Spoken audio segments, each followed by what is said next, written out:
క్రీస్తు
ప్రభువునందు ప్రియమైన సహోదరి సహోదరులారా, మీరు గమనించినట్లయితే ఈరోజు నేను ధరించిన వస్త్రం కంప్లీట్లీ డిఫరెంట్. ఈ వస్త్రాన్ని నేను సంవత్సరంలో 2 సార్లు వాడతాను. ఆగమన కాలంలో 3 ఆదివారం, సంతోషదాయకమైన ఆదివారాన్ని మనం కొనియాడతాం 3 ఆదివారం ఆగమన కాలంలో. అదేవిధంగా తపస్కాలంలో 4వ ఆదివారం మాత్రమే నేను ఈ వస్త్రాన్ని వాడతాను. ఇది అందరికి ఉండదు, చాలా ప్రత్యేకంగా నేను చేపించిన వస్త్రం ఇది. ఎందుకంటే తల్లి శ్రీ సభ ఈనాడు మనకి ప్రత్యేకత మనం కనపరుస్తూ ఇక్కడ మాకున్న రూబ్రిక్స్లో నేటి పూజలో ఓదా వర్ణం కానీ లేక గులాబీ వర్ణ వస్త్రం కానీ ధరింపవచ్చును, వాయిద్య సంగీతం ఉపయోగించవచ్చును, పీఠమును పూలతో అలంకరింపవచ్చును. ఎందుకంటే మనము దాదాపు 3 వారాలు గడిచిపోయి 4వ వారంలో ప్రవేశించాం. ఈ 4వ వారంలో ఎవరైనా క్యాటకమిన్ అంటే మన కథోలికల నుంచి కాకుండా వేరే వాళ్ళు ఎవరైనా సరే జ్ఞానస్నానానికి సిద్ధపడితే కనుక ఈ పూజలో వారిని పరిశీలించాలి. పోయిన ఆదివారం మొదట పరిశీలన, ఈ 2వ ఆదివారం 2వ పరిశీలన, తర్వాత అర్ధరాత్రి పూజలో ఈస్టర్ పూజలో జ్ఞానస్నానం ఇవ్వటం. నేను మీకు చెప్పాను, ఇది అర్ధరాత్రి పూజ అంటే అందరికీ ఇవ్వటం కాదు, అది క్యాటకమెన్స్కి. బయట వాళ్ళు ఎవరైనా సరే పెద్దవాళ్ళు కనుక కథోలికల్గా మారాలని వారు ప్రిపేర్ చేసుకుంటే వారిని సిద్ధపరిచి అప్పుడు జ్ఞానస్నానం ఇవ్వడం. అంతేగాని మన కథోలిక చిన్నపిల్లలకి వాళ్ళకి ఇచ్చేది కదా నేను పోయిన ఆదివారం కనుక. సో ఈరోజు మనం ప్రత్యేకంగా మనం దేవునికి స్తుతి స్తోత్రాలు చెల్లించాలి. ఎందుకంటే దాదాపు 3 వారాలు గడిచిపోయి 4వ వారంలో ప్రవేశించాం.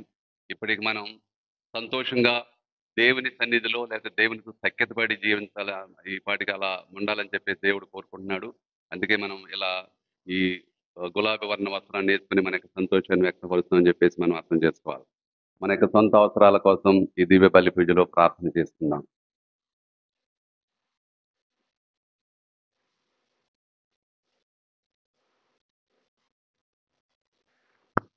పితా పుత్ర పవిత్రాత్మ నామమునా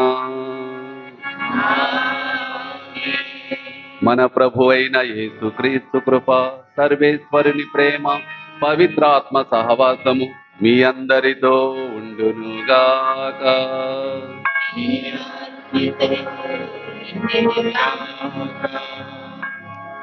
క్రీస్తు ప్రభునందు ప్రియమైన సహోదరి సహోదరులారా, ఈరోజు దీపగ్రంథ పఠనాలు మనం సరిగా గమనించినట్లయితే దేవుని యొక్క కృపను మరోసారి మనం అర్థం చేసుకునేలాగా ఈనాటి దీపగ్రంథ పఠనాలు మనకి సమకూర్చబడ్డాయి.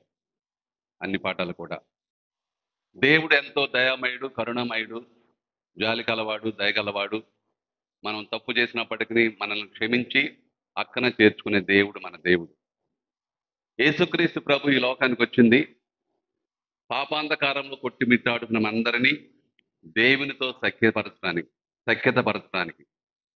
ఆ విధంగా మనలో దేవునికి మన మధ్య అడ్డుగోడగా ఉన్న పాపాన్ని తొలగించి యేసుక్రీస్తు ప్రభు తండ్రి దేవునితో మనల్ని ఐక్యతపరిచాడు. పౌలు గారు ఒక అడుగు ముందుకేసి ఏం చెబుతారంటే, యేసుక్రీస్తు ప్రభు ఆయన ఈ లోకానికి వచ్చింది మానవులందరిని కూడా తండ్రితో ఐక్యతపరచడానికి అని చెబుతూ ఇంకో మాట చెప్తాడు ఆయన. ఆ సఖ్యతపరిచి అంటే యేసుక్రీస్తు ప్రభు మానవాళ్ళందరినీ దేవునితో సఖ్యతపరిచి ఆ సఖ్యతపరిచే బాధ్యతను మా మీద పెట్టాడంటాడు పౌలు గారు. దాని అర్థం ఏంటంటే యేసుక్రీస్తు ప్రభు పాపాలు మన్నించి అందరిని కూడా దేవుని బిడ్డలుగా చేసి దేవునితో సఖ్యతపరిచాడు. అది తిరుసభలో గురువుల ద్వారా ఆ పాప మన్నింపు అనే కార్యక్రమాన్ని దేవుడు కొనసాగిస్తున్నాడు పాప సంగీతం అనే దీవ సంస్కారం ద్వారా. అందుకే పౌలు గారు అంత గట్టిగా చెప్పాడు, తండ్రి దేవుడు యేసుక్రీస్తు ద్వారా మానవాళ్ళందరినీ తనతో సఖ్యతపరుచుకుని సఖ్యతపరిచే బాధ్యతను మా మీద పెట్టాడని చెప్పేసి పౌలు గారు అంటాడు. అది గురువులందరినీ గురించి చెప్తూ.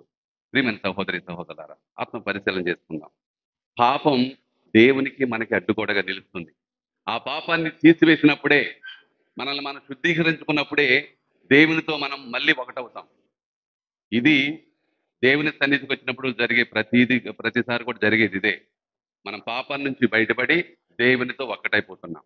ఆత్మ పరిశీలన చేసుకుని దేవుని సన్నిధిలో మనందరం కూడా మన పాపాలు ఒప్పుకుని దేవునితో సఖ్యత పడటానికి ఒకటవడానికి ప్రయత్నం చేద్దాం. అందుకు కావాల్సిన వరాలతో మనం దీవించమని దివ్య బలి పూజలు ప్రార్థన చేసుకుందాం. ఈ దివ్య బలి పూజలో యోగ్యముగా పాల్గొనటానికి మనం చేసిన పాపంలో ఒప్పుకుందాం. సర్వశక్తి గల సర్వేశ్వరుని చెంతను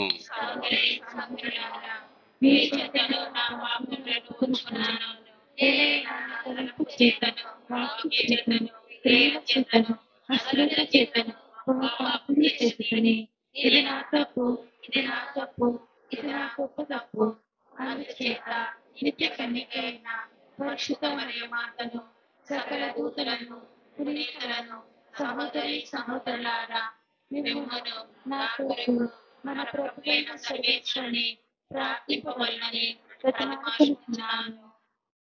సర్వశక్తి గల సర్వేశ్వరుడు మనకు దయచూపి మన పాపములను మన్నించి మనలను నిత్య జీవితమునకు చేర్చుదురుగాక. ఆమేన్. ప్రభువా దయచూపుము. ప్రభువా దయచూపుము. క్రీస్తువా దయచూపుము. క్రీస్తువా దయచూపుము. ప్రభువా దయచూపుము. ప్రభువా దయచూపుము. ప్రార్థించుదము.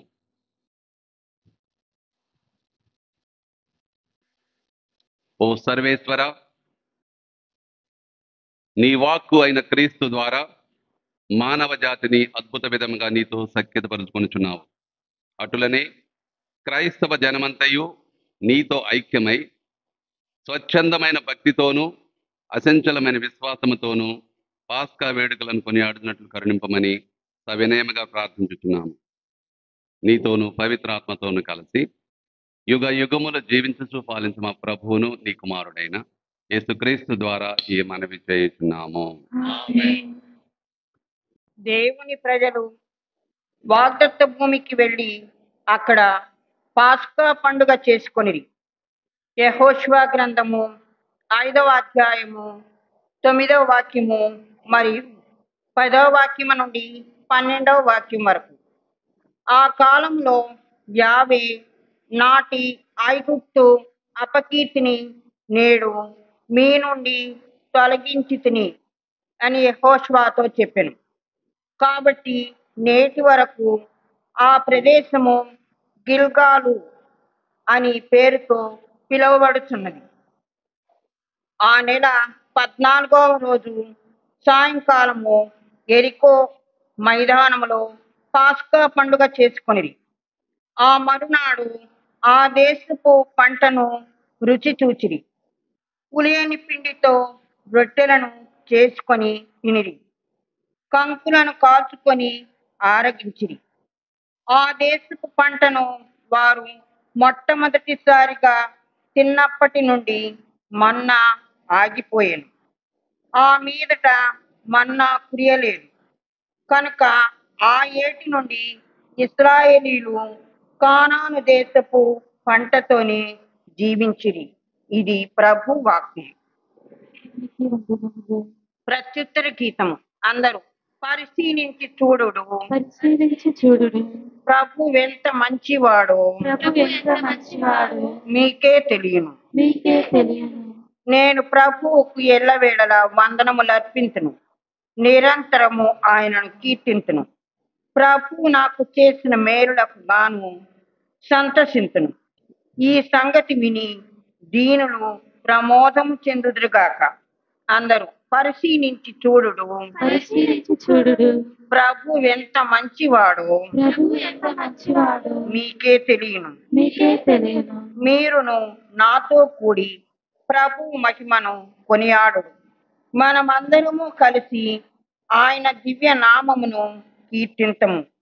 నేను ప్రభువును ఆశ్రయింపగా ఆయన నా మొర వినెను, నా భయములెల్లా తొలగించెను. అందరూ పరిశీలించి చూడుడు, పరిశీలించి చూడుడు. ప్రభు ఎంత మంచివాడో ప్రభు ఎంత మంచివాడు మీకే తెలియను. మీకే తెలియను. ఆయన వైపు చూడుడు, మీ ముఖములు ప్రకాశింపనిండు. అప్పుడు మీ ముఖములకు సిగ్గు ఎన్నటికి కలుగదు. దరిద్రుడు ప్రభువుకు మొరపెట్టగా అతడు వినను, సకల క్లేశముల నుండి అతనిని కాపాడును. అందరూ పరిశీలించి చూడుడు, పరిశీలించి చూడుడు. ప్రభు ఎంత మంచివాడు ప్రభు ఎంత మంచివాడు మీకే తెలియను. మీకే తెలియను.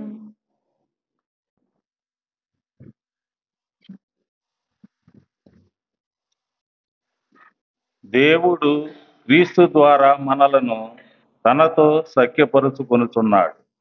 రెండవ పఠనము పునీత పౌలు కొరింథీలకు రాసిన రెండవ లేఖ 5వ అధ్యాయము 17వ వచనము నుండి 21వ వచనం వరకు. సహోదరులారా, ఎవడైనను క్రీస్తు నందున్న ఎడల అతడు నూతన సృష్టి. పాత జీవితము గతించినది, కొత్త జీవితము ప్రారంభమైనది. ఇది అంతయు దేవుని వలన జరిగినది. ఆయన క్రీస్తు ద్వారా మనలను తనతో సఖ్యపరచుకుని ఇతరులను కూడా ఆయనతో సఖ్యపరచు ప్రేషిత కార్యమును మాపై పెట్టాను. కనుక దేవుడు క్రీస్తు ద్వారా మనుష్యులనందరినీ తనతో సఖ్యపరచుకొనుచున్నాడు అనునదే మా సందేశం. ప్రజల పాపములను వారిపై మోపక ఆయన అట్లు చేయుచున్నాడు. అంతేగాక ఆ సఖ్యతను కూర్చున్న సందేశమును బోధించు పనిని మాకు అప్పగించి ఉన్నాడు. కనుక క్రీస్తు కొరకు మాట్లాడుచు, ఇదిగో మేము ఇటు వచ్చితిమి, దేవుడే మా ద్వారా మిమ్ము ఉద్బోధించుచున్నాడు. మేము క్రీస్తు రాయబారులమై దేవునితో సఖ్యపడుడు అని క్రీస్తు పక్షమున మిమ్ము బ్రతిమాలుకొనుచున్నాము. క్రీస్తు పాపరహితుడు, కానీ దేవుడు మన నిమిత్తమై ఆయనను పాపముగా చేసెను. ఏలయన ఆయనతో ఏకమగుట వలన మనము దేవుని నీతిగా రూపొందించవలెనని అట్లు చేశాను. ఇది ప్రభు వాక్కు. సర్వేశ్వరునికి వందనములు. సువిశేషమునకు ముందు వచనం.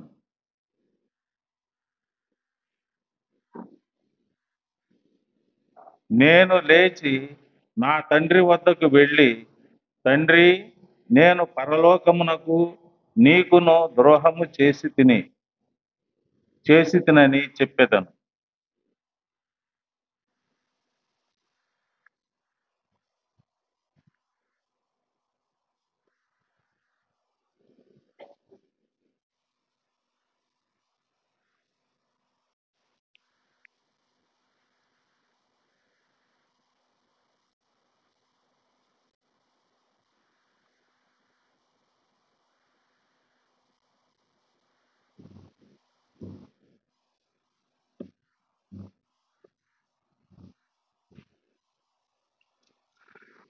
ప్రభు మీతో ఉండును గాక. పునీత లోక రాసిన పవిత్ర సువిశేషంలోని భాగము. ప్రార్థన 15వ అధ్యాయము 1వ వచనం నుంచి 3వ వచనం వరకు మరియు 11వ వచనం నుంచి 32వ వచనం వరకు. ఆ కాలంలో సుంకరులు పాపులందరూ యేసు బోధలు వినుటకు ఆయన వద్దకు వచ్చుచుండిరి. అది చూసి పరిసయ్యులు ధర్మశాస్త్ర బోధకులు ఇతడు పాపులను చేరదీసు వారితో కలిసి భుజించుచున్నాడని సణుకొనసాగరి. అప్పుడు యేసు వారికి ఒక ఉపమానమును ఇట్లు చెప్పాను. యేసు ఇంకను వారితో ఇట్లనెను. ఒకనికి 2 కుమారులుండిరి. వారిలో చిన్నవాడు తండ్రితో, తండ్రి, ఆస్తిలో నా భాగము నాకు పంచిపెట్టుము అనెను. అట్లే తండ్రి వారిరువురికి ఆస్తిని పంచి ఇచ్చెను. త్వరలోనే చిన్నవాడు తన ఆస్తిని సొమ్ము చేసుకుని దూర దేశమునకు వెళ్ళెను. అక్కడ భోగ విలాసములతో ఆ ధనమంతయు దుర్వినియోగం చేసి తన ఆస్తిని అంతటినీ మంట కలిపెను. అప్పుడు అతడు దారుణమైన కరువు దాపురించుటచే వాడు ఇబ్బందులు పడెను. అందుచేత వాడు ఆ దేశమున ఒక యజమానిని ఆశ్రయింపగా అతడు వానిని తన పొలములో పందులను మేపుటకు పంపెను.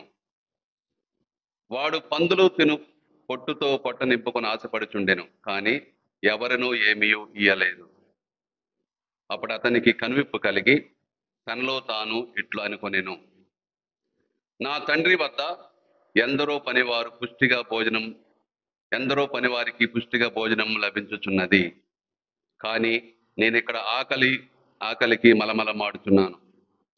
నేను లేచి నా తండ్రి వద్దకు వెళ్ళి, తండ్రి, నేను పరలోకమునకును నీకును ద్రోహము చేసి తిని ఇప్పుడు నేను నీ కుమారుడను అనిపించుకొనదగను.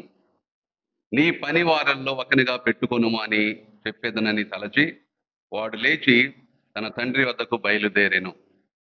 కానీ వాడు ఇంకను దూరమున ఉండగానే తండ్రి అతనిని చూసి మనసు కరిగి పరిగెత్తి వెళ్లి కుమారుని కౌగిలించుకొని ముద్దు పెట్టుకొనెను.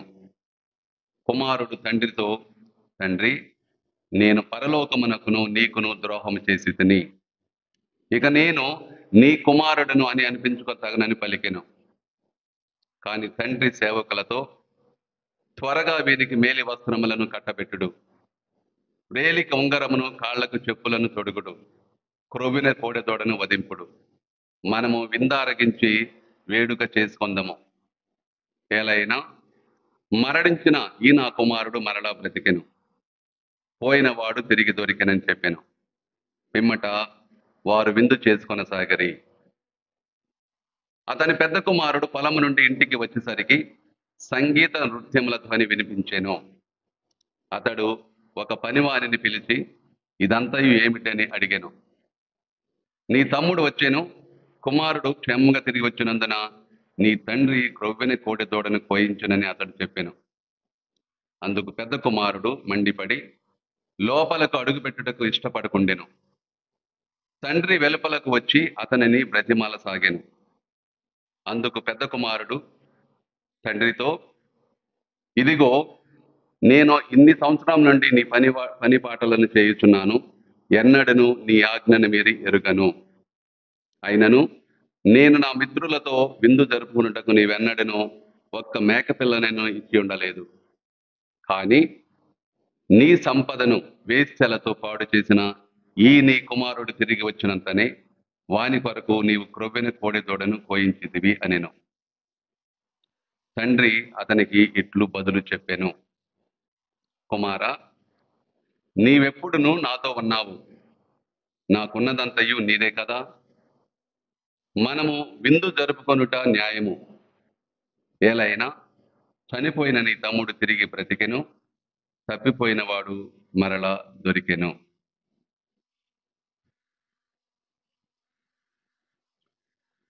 ఇది క్రీస్తు సువిశేషము.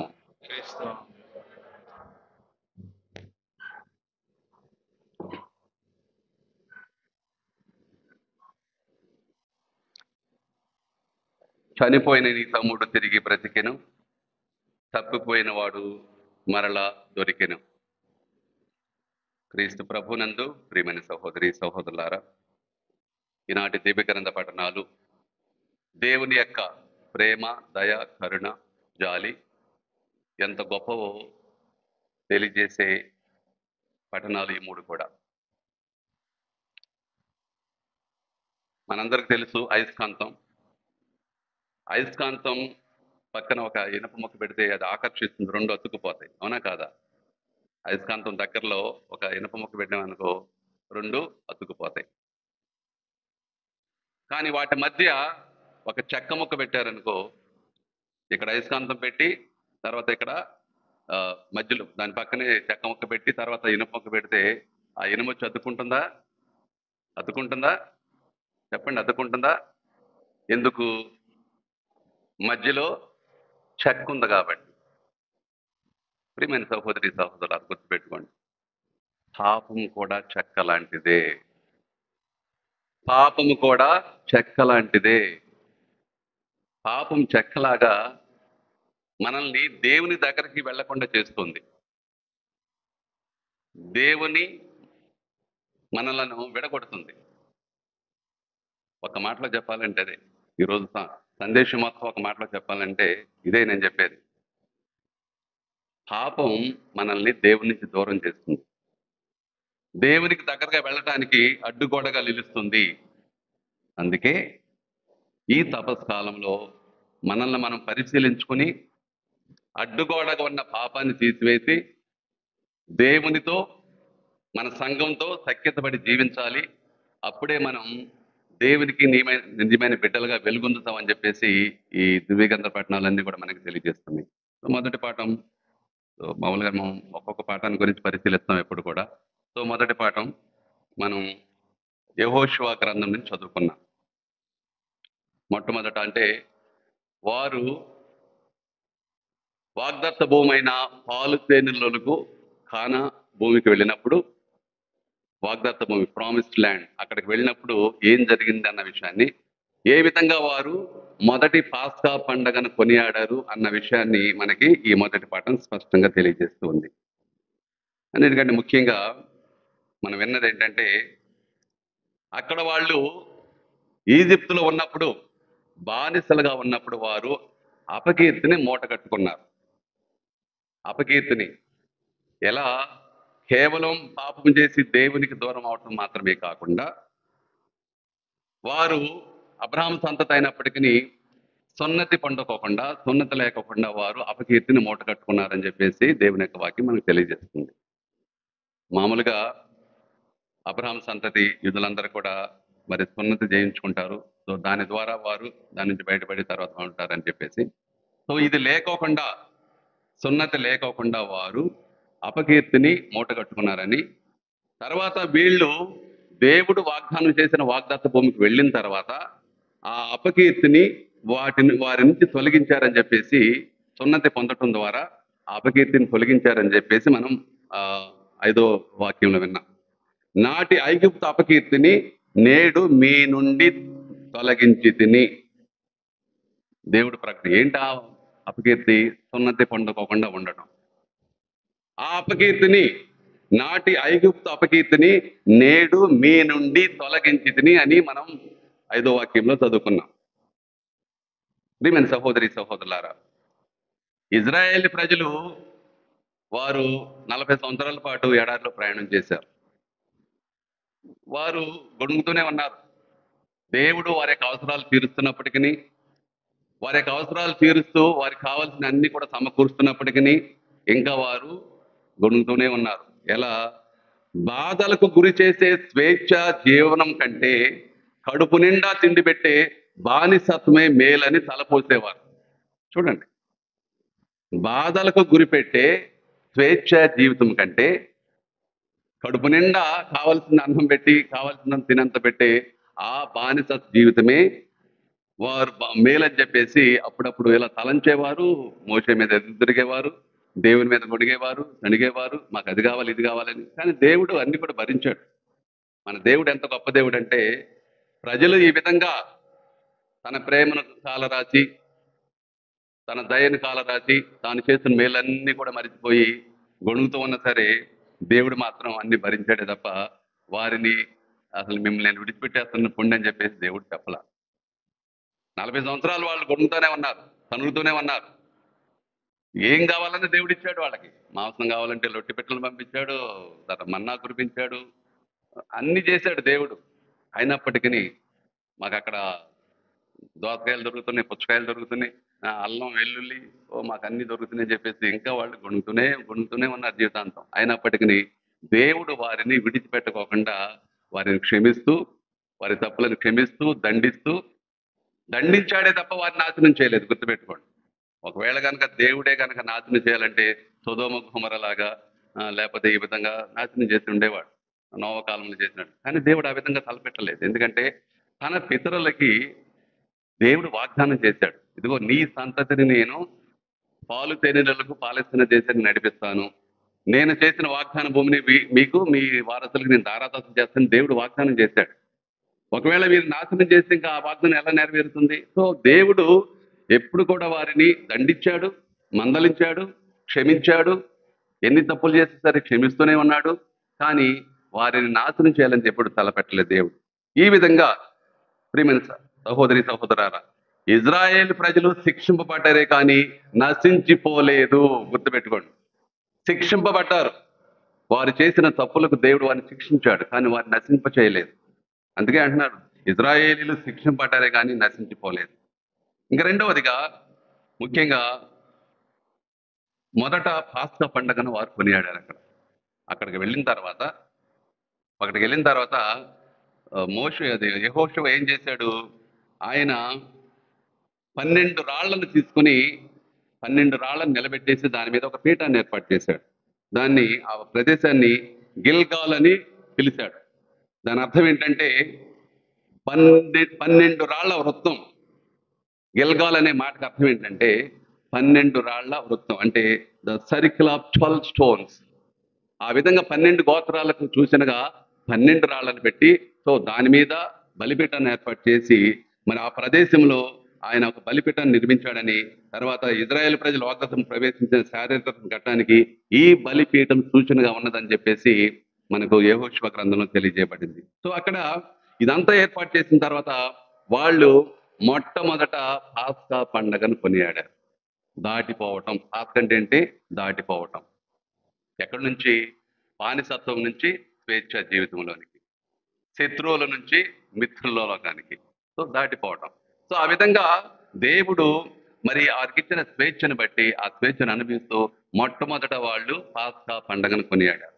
పాస్కా పండగను కొనియాడుతూ వాళ్ళు ఆ వాగ్దత్త భూమి యొక్క పంటను రుచి చూశారు మొట్టమొదటిసారి. ఇక అంతా అయిపోయింది. ఇక అందులో ప్రవేశించిన తర్వాత ఆ వాగ్దత్త భూమిలో దొరికిన పంటను వాళ్ళు తిన్నారు. ఎప్పుడైతే మొట్టమొదటిసారి వాగ్దత్త భూమిలో ప్రవేశించిన తర్వాత ఆ భూమి యొక్క పంటను వారు స్వీకరించి దాన్ని ఆరగించారు, తిన్నారు. అప్పుడు మన్నా కురవటం ఆగిపోయింది. ఇంకా తర్వాత మన్నాతో అవసరం లేదు. ఎందుకంటే దేవుడు తాను చేసిన వాగ్దత్త భూమి పాలు తేనెలకు. ఎలాంటి భూమి అది? పాలు తేనెలకు వాగ్దత్త భూమిని ఆయన చేసిన ప్రమాణాల ప్రకారం, ఒప్పందం ప్రకారం అదిగో ఆ ఇజ్రాయేల్ సంతతికి ఆయన దారాదత్తం చేశాడు. ఎప్పుడైతే వారు ఆ పంటను రుచి చూశారో ఇంకా మన్నా కురవడం ఆగిపోయింది. మన్నాతో పని లేదు. ఆ విధంగా వాళ్ళు ఇంకా స్వేచ్ఛగా బ్రతకటం. ఇంకా తర్వాత మధ్యలో అనుకున్నప్పటికీ మళ్ళీ తిరిగి అక్కడికి వెళ్తే బాగుంటుంది, ఆ కడుపు నిండా పెట్టి ఆ బానిసత్వం బాగుంటుంది అనుకున్న వాళ్ళు మళ్ళీ ఎప్పుడు కూడా ఈజిప్ట్ గురించి చదవలేదు. ఈజిప్ట్కి వెళ్ళాలని ఎప్పుడు కూడా మళ్ళీ అనుకోలేదు. ఎందుకంటే అలాంటి భూమిని దేవుడు వారికి ఇచ్చాడు. నేను పదే చెప్పాను. బహుశా మీలో కొంతమంది వెళ్ళుంటారు, కొంతమంది వెళ్తారేమో. వెళ్ళండి. అవకాశం ఉన్న వాళ్ళు వృధాగా డబ్బులు ఖర్చు పెట్టుకోకుండా 1 లక్ష రూపాయలు ఖర్చు పెడితే చక్కగా వాగ్దత్త భూమికి వెళ్ళి రావచ్చు, హోలీ ల్యాండ్ వెళ్ళి రావచ్చు. ప్రయత్నం చేయండి. ఎందుకంటే మన దృక్పథం మారిపోతుంది.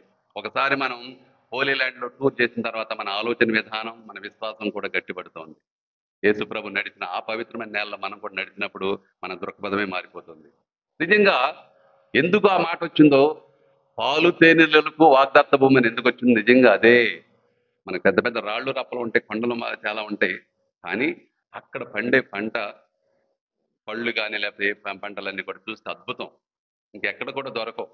ప్రపంచంలో ఎక్కడ కూడా దొరకనటువంటి పుష్కలంగా పండ్లు ఫలాలు మనకు అక్కడ దొరుకుతాయి, లభ్యమవుతాయి ఆ రాళ్ళు రప్పల్లోని. అందుకే అది పాలు తేనెలకు వాగ్దత్త భూమి అని చెప్పేసి పేరు వచ్చింది. సో ఆ విధంగా ప్రియమైన సహోదరి సహోదర, ఇజ్రాయేల్ ప్రజలు అక్కడ కాలు మోపిన తర్వాత యెహోషువ ఆధ్వర్యంలో మోషే శిష్యుడైన యెహోషువ తర్వాత నడిపించాడు వాళ్ళని. అక్కడ ఇదిగో ఏర్పాటు చేసుకుని మొదట పాస్కాని వారు కొనియాడి దేవునికి స్తుతి స్తోత్రాలు చెల్లించి మరొకసారి దేవుని బిడ్డలుగా జీవించడం మొదలుపెట్టారు. ప్రియమైన సహోదరి సహోదరులారా, మనము కూడా అదే ప్రాసెస్ లో ఉన్నాం. దేవుడు కూడా మనకి వాగ్దానం చేశాడు. వాగ్దత్త భూమి ఏంటదే వాగ్దత్త భూమి? పరలోకం. సో మనం పరలోక పౌరులం. ఈ లోకంలో జీవిస్తున్నప్పటికీ ఎవరో మనం పరలోక పౌరులం. మన యొక్క టార్గెట్ లేదా మన యొక్క లక్ష్యం పరలోకాన్ని చేరుకోవటం. ఈ ప్రాసెస్ లో ఇజ్రాయెల్ ప్రజల్లాగా మనం కూడా తనుగుతున్నాం. తర్వాత దేవునికి దూరం అయిపోతున్నాం, పాపం చేసి దేవునికి దూరం అయిపోతున్నాం. కానీ దేవుడు మాత్రం మనల్ని విడిచిపెట్టడం లేదు. మీరు పాపం చేశారు, ఎన్నిసార్లు క్షమించాలి వీళ్ళని దేవుడు ఎప్పుడు అనుకోడు. ఎన్నిసార్లు వీళ్ళు పాప సంగీతం చేస్తారు, చేసిన తప్పులే మళ్ళీ మళ్ళీ చెబుతారు, ఎందుకు నేను వీళ్ళని భరించాలని చెప్పి దేవుడు ఎప్పుడు అనుకోడు దేవుడు ఆ విధంగా. దేవుడు ఎంత దయతో ఉంటాడంటే, ఎంత సహనాన్ని పాటిస్తాడంటే, మనం ఎన్నిసార్లు తప్పు చేసి అన్నిసార్లు వచ్చి మోకాళ్ళ మీద ఉండి పాప సంగీతం చేసినప్పుడు దేవుడు క్షమిస్తున్నాడు. గుర్తుపెట్టుకోండి. సో దేవుడు సిద్ధంగా ఉన్నాడు. దేవుడు సిద్ధంగా ఉన్నాడు మనం క్షమించడానికి, తన యొక్క బిడ్డలుగా చేసుకోవటానికి. మరి మనం సిద్ధంగా ఉన్నామా దేవుని యొక్క కృపను పొందటానికి, ప్రేమను పొందటానికి, దయను పొందటానికి? మరి దేవుని చేరుకోవడానికి అడ్డుగోడకున్న యొక్క పాపాన్ని తీసివేసి మనం దేవునితో ఐక్యం అవటానికి మనం సిద్ధంగా ఉన్నామా అని చెప్పేసి ఈ తపస్కాలంలో దేవుడు నిన్ను మనందరం కూడా ప్రశ్నిస్తున్నాడు. నేను సిద్ధంగా ఉన్నాను, కానీ నీవు సిద్ధంగా ఉన్నావా? నా దయను పొందటానికి, నా క్షమను పొందటానికి, నా ప్రేమను మరోసారి ఆస్వాదించడానికి, నా బిడ్డగా మారటానికి నీవు సిద్ధంగా ఉన్నావా? దేవుడు అడుగుతున్నాడు అందరిని కూడా. ఎలాంటి సమాధానం చెప్తున్నాం మనం? ఏం చేశాం ఈ 3 వారాలు? ఎంతవరకు మన దేవునితో సఖ్యత పడటానికి, మన సంఘంతో సఖ్యత పడటానికి ఎంతవరకు మనం ప్రయత్నం చేశాం? గుర్తుపెట్టుకొని నేను పదే చెప్తాను పాప సంగీతం గురించి మాట్లాడేటప్పుడు. మనము పాపం చేసినప్పుడు 3 విధాలుగా నష్టపోతూ ఉన్నాం. దేవునితో సఖ్యత పోగొట్టుకుంటున్నాం, మన తోటి వారితో అంటే సంఘంతో సఖ్యత పోగొట్టుకుంటున్నాం. ఇంకా 3వది, మనలో మనకే సఖ్యత లేకుండా జీవిస్తూ ఉన్నాం. గుర్తుపెట్టుకోండి. పాపం చేయడం వలన 3 రకాలుగా నష్టపోతున్నాం. దేవునితో సఖ్యత పోగొట్టుకుంటున్నాం, మన తోటి వారితో అంటే సంఘంతో, సంఘ సభ్యులతో మనం సఖ్యత పోగొట్టుకుంటున్నాం. తర్వాత మనలో మనకే సఖ్యత లేకుండా జీవిస్తున్నాం. పాపం చేసిన వాళ్ళు ఎవరు కూడా ప్రశాంతంగా ఉండలేరు. ఆత్మసాక్షి అంటే ఉన్నది ఒకటి ఉంటే గనక వారిలో పెద్ద పొడుస్తుంది. నువ్వు తప్పు చేసావు, పాపం చేసావు. అంటే మనలో మనకి సఖ్యత లేదు, పీస్ ఆఫ్ మైండ్లే ఉండదు.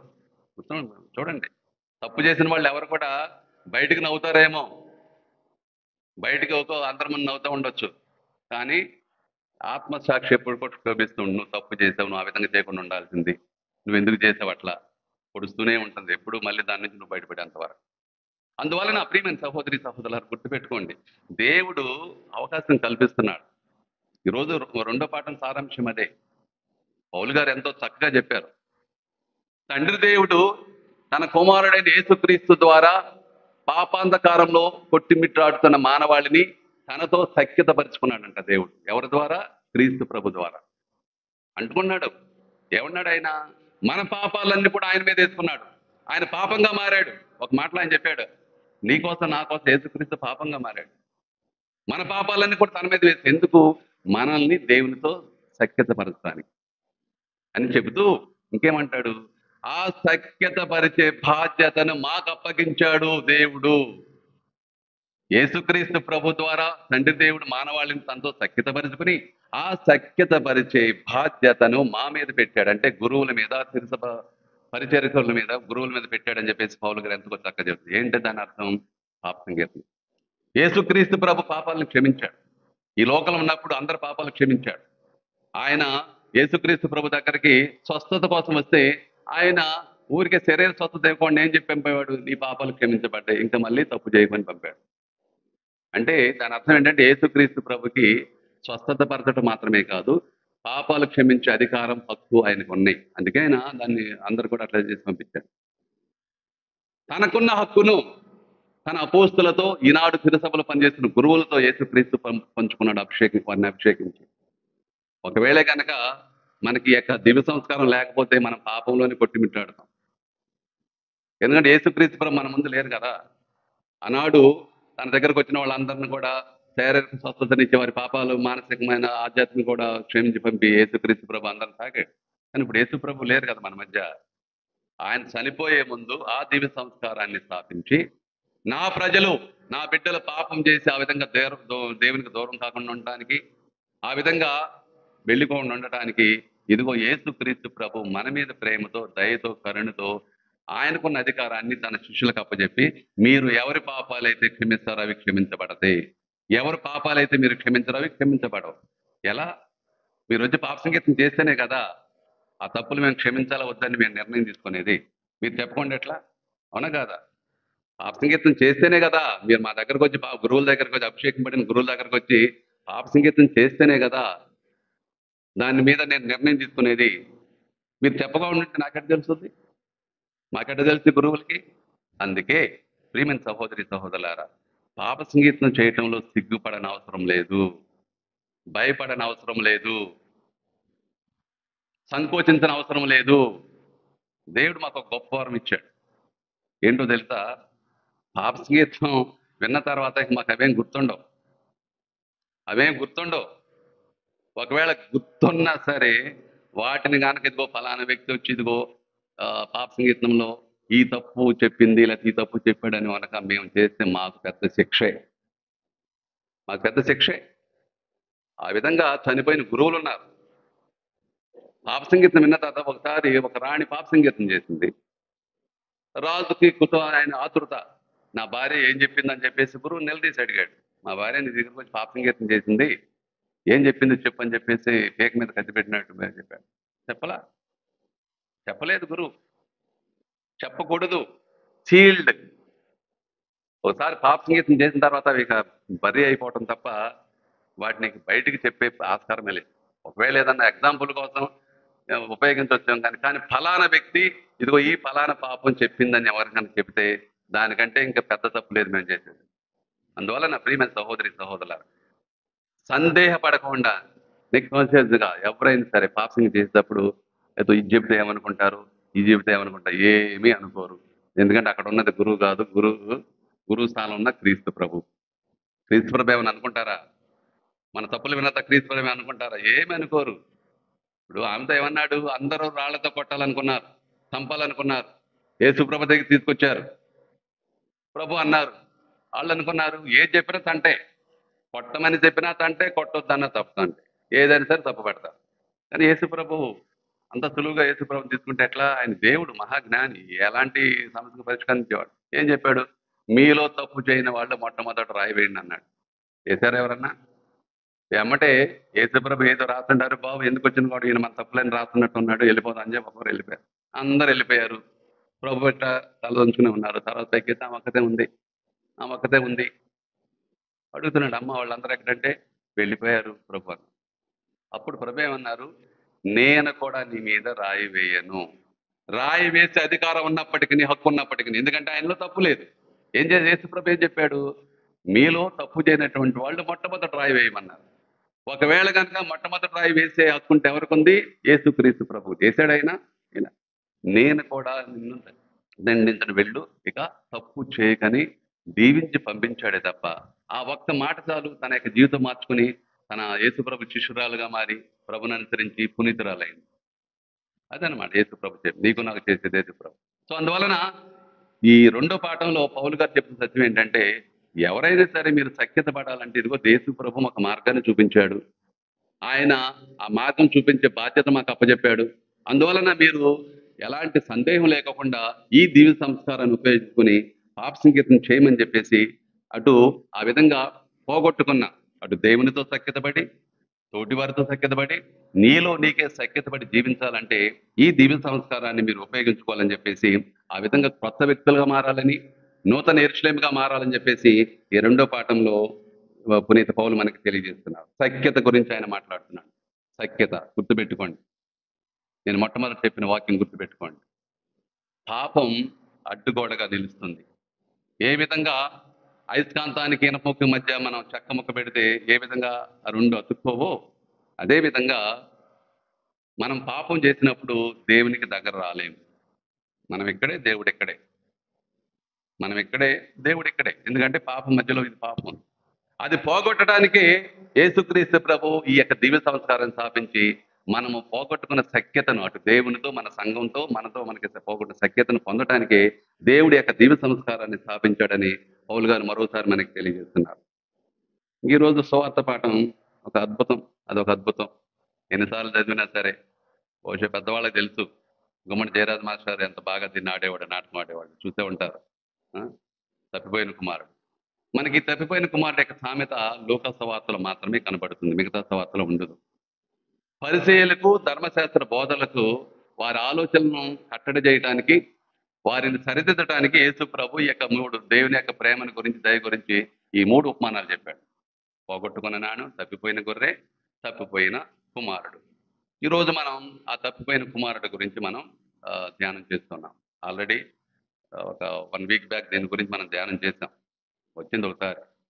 ఎన్నిసార్లు వచ్చినా సరే ఇది చాలా చాలా అంటే మన దేవుని యొక్క ప్రేమను గురించి తెలియజెప్పే గొప్ప సామెత కాబట్టి ఇది తప్పకుండా మనం ఎన్నిసార్లు ధ్యానం చేసినా సరే ప్రతిసారి కూడా దాని నుంచి ఏదో ఒక పాఠాన్ని మనం నేర్చుకుంటూ ఉంటాం. ఇక్కడ హీరో ఎవరు? ఇక్కడ హీరో ఎవరు? ఎవరున్నారు ఇక్కడ? తండ్రి ఉన్నాడు, పెద్ద కుమారుడు, చిన్న కుమారుడు. ఎవరు హీరో?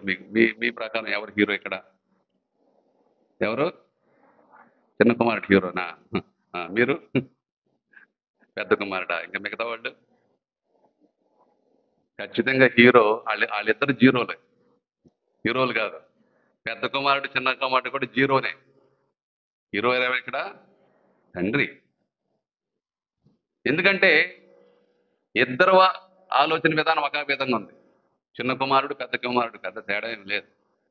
పెద్ద కుమారుడు, చిన్న కుమారుడేమో సుంకర్ల జాబితాలో ఉంటాడు, పెద్ద కుమారుడేమో పరిచయాల జాబితాలో ఉంటాడు. అంతే కదా? పరిచయుడిలాగానే ఆలోచించాడు. పరిచయుడు ధర్మశాస్త్ర బోధకులాగానే ఆలోచించాడు పెద్ద కుమారుడు. చిన్న కుమారుడేమో సుంకర్లాగా తప్పులు చేసి పాపాలు చేసి దూరంగా వెళ్ళిపోయాడు. ఇక్కడ మనం ఒకటి ఆలోచించాల్సిన విషయం ఏంటంటే, తండ్రి బ్రతికుండగానే వచ్చి నా ఆస్తి నాకు ఇవ్వమంటాడు. తండ్రి బ్రతికుండగానే. సాధారణంగా ఏం జరుగుద్ది? తండ్రి చనిపోయిన తర్వాత పిల్లలు ఆస్తిని పంచుకుంటారు, బ్రతికున్నప్పుడు కాదు. గుర్తుపెట్టుకోండి. నేను మొన్న చెప్పాను, మా కుటుంబంలో కూడా ఇట్లా జరిగిన. మా నాన్న చనిపోయిన తర్వాత మా అమ్మ మా ఆస్తిని ముగ్గురికి, మేము ముగ్గురు అన్నదా ముగ్గురికి సమానంగా పంచిపెట్టింది. నాకు కూడా ఇచ్చింది, నా వాట నాకు ఇచ్చేసింది. ఏంటంటే ఇది వాళ్ళ నాన్న ఆస్తి కాబట్టి ఆయన కూడా ఉంటుందని చెప్పేసి మా అమ్మ ఇచ్చేసింది. నా ఆస్తి నాకు. ఎప్పుడప్పుడు నేను 23 సంవత్సరాలు గురువునప్పుడు, నేను 23 సంవత్సరాలు గురువు ఉన్నప్పుడు మా అమ్మ మా నాన్న ఆస్తిలో నా భాగం నాకు ఇచ్చేసింది. సో ఎప్పుడు మా నాన్న చనిపోయిన తర్వాత. ఇక్కడ చిన్న కుమారుడు వస్తే తండ్రి దగ్గరికి అడిగాడంటే ఏంటి? నువ్వు చచ్చిపోయావు, చంపేశాడు. చిన్న కుమారుడు తండ్రి బ్రతకుండగానే చంపేశాడు. ఎవరు కూడా అడగరు. తండ్రి బ్రతకుండగా వస్తే నా ఆస్తి నాకు ఇచ్చేయమని ఎవరు కూడా అడగరు. కానీ ఇక్కడ చిన్న కుమారుడు తండ్రి దగ్గరకు వచ్చేసి నా ఆస్తిలో నా భాగం నాకు ఇచ్చేయమన్నాడు. తండ్రి చూడండి, తండ్రి ఎంత దయగలవాడంటే నేనేమని పొమ్మనలేదు. ఈ రోజు అయితే జరుగుతుంది. అరే నేను బ్రతికే ఉన్నాను కదా, నేను ఎందుకు ఇస్తానంటారు? అడిగి చూడండి, ఎవరన్నా వెళ్ళి చూడండి, అడిగి చూడండి. మీ తండ్రి దగ్గరికి వెళ్ళి నా ఆస్తి నాకు ఇచ్చేయమంటే ఏమంటాడు? అరే నేను ఇంకా బ్రతికే ఉన్నాను రా, నేను చనిపోలేదు, ఎందుకు నువ్వు నా ఆస్తిలో పంచమంటావు అంటారు. కానీ ఇక్కడ చూడండి, అంటే దేవుని యొక్క ప్రేమ ఎంత గొప్పదో తెలియజేయడానికి యేసు ప్రభు యొక్క సామెత చెప్పాడు కాబట్టి అక్కడ తండ్రి వెంటనే ఇచ్చేశాడు. అడగలేదు. ఎందుకయ్యా ఇక్కడే ఉండు, నా దగ్గరే ఉండు, ఎందుకు నువ్వని చెప్పేసి ఏమి మాట్లాడకుండా తాను అనుకున్నది అని చేసేసాడు. తర్వాత ఏం చేశాడు అతడు? ఆస్తిని సొమ్ము చేసుకుని, ఆస్తి అంటే పొలాలు ఏమి ఉండొచ్చు, ఫిక్స్డ్ అసెట్స్ అంటాం కదా, వాటిని అమ్ముకుని డబ్బు చేసుకుని సొమ్ము చేసుకుని దూర ప్రాంతానికి వెళ్ళిపోయాడంట.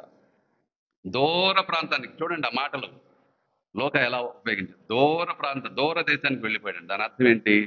దేవునికి దూరంగా వెళ్ళిపోవడం. ప్రియమైన సహోదరి సహోదరులారా గుర్తుపెట్టుకోండి, మనం తప్పు చేసినప్పుడు, పాపం చేసినప్పుడు మన పరిస్థితి అదే. దేవుని నుంచి దూరంగా వెళ్ళిపోతున్నాం. ఎంత దూరం అంటే ఇక మళ్ళీ తిరిగి రానంత దూరం వెళ్ళిపోతున్నాం. వెళ్ళిపోయాడు. ఇక ఏం జరిగింది? మామూలే యథావిధిగా. డబ్బు చేతిలో ఉన్నప్పుడు చుట్టూ బెల్లం చుట్టూ ఈగలు వాలినట్టు స్నేహితులు అందరూ.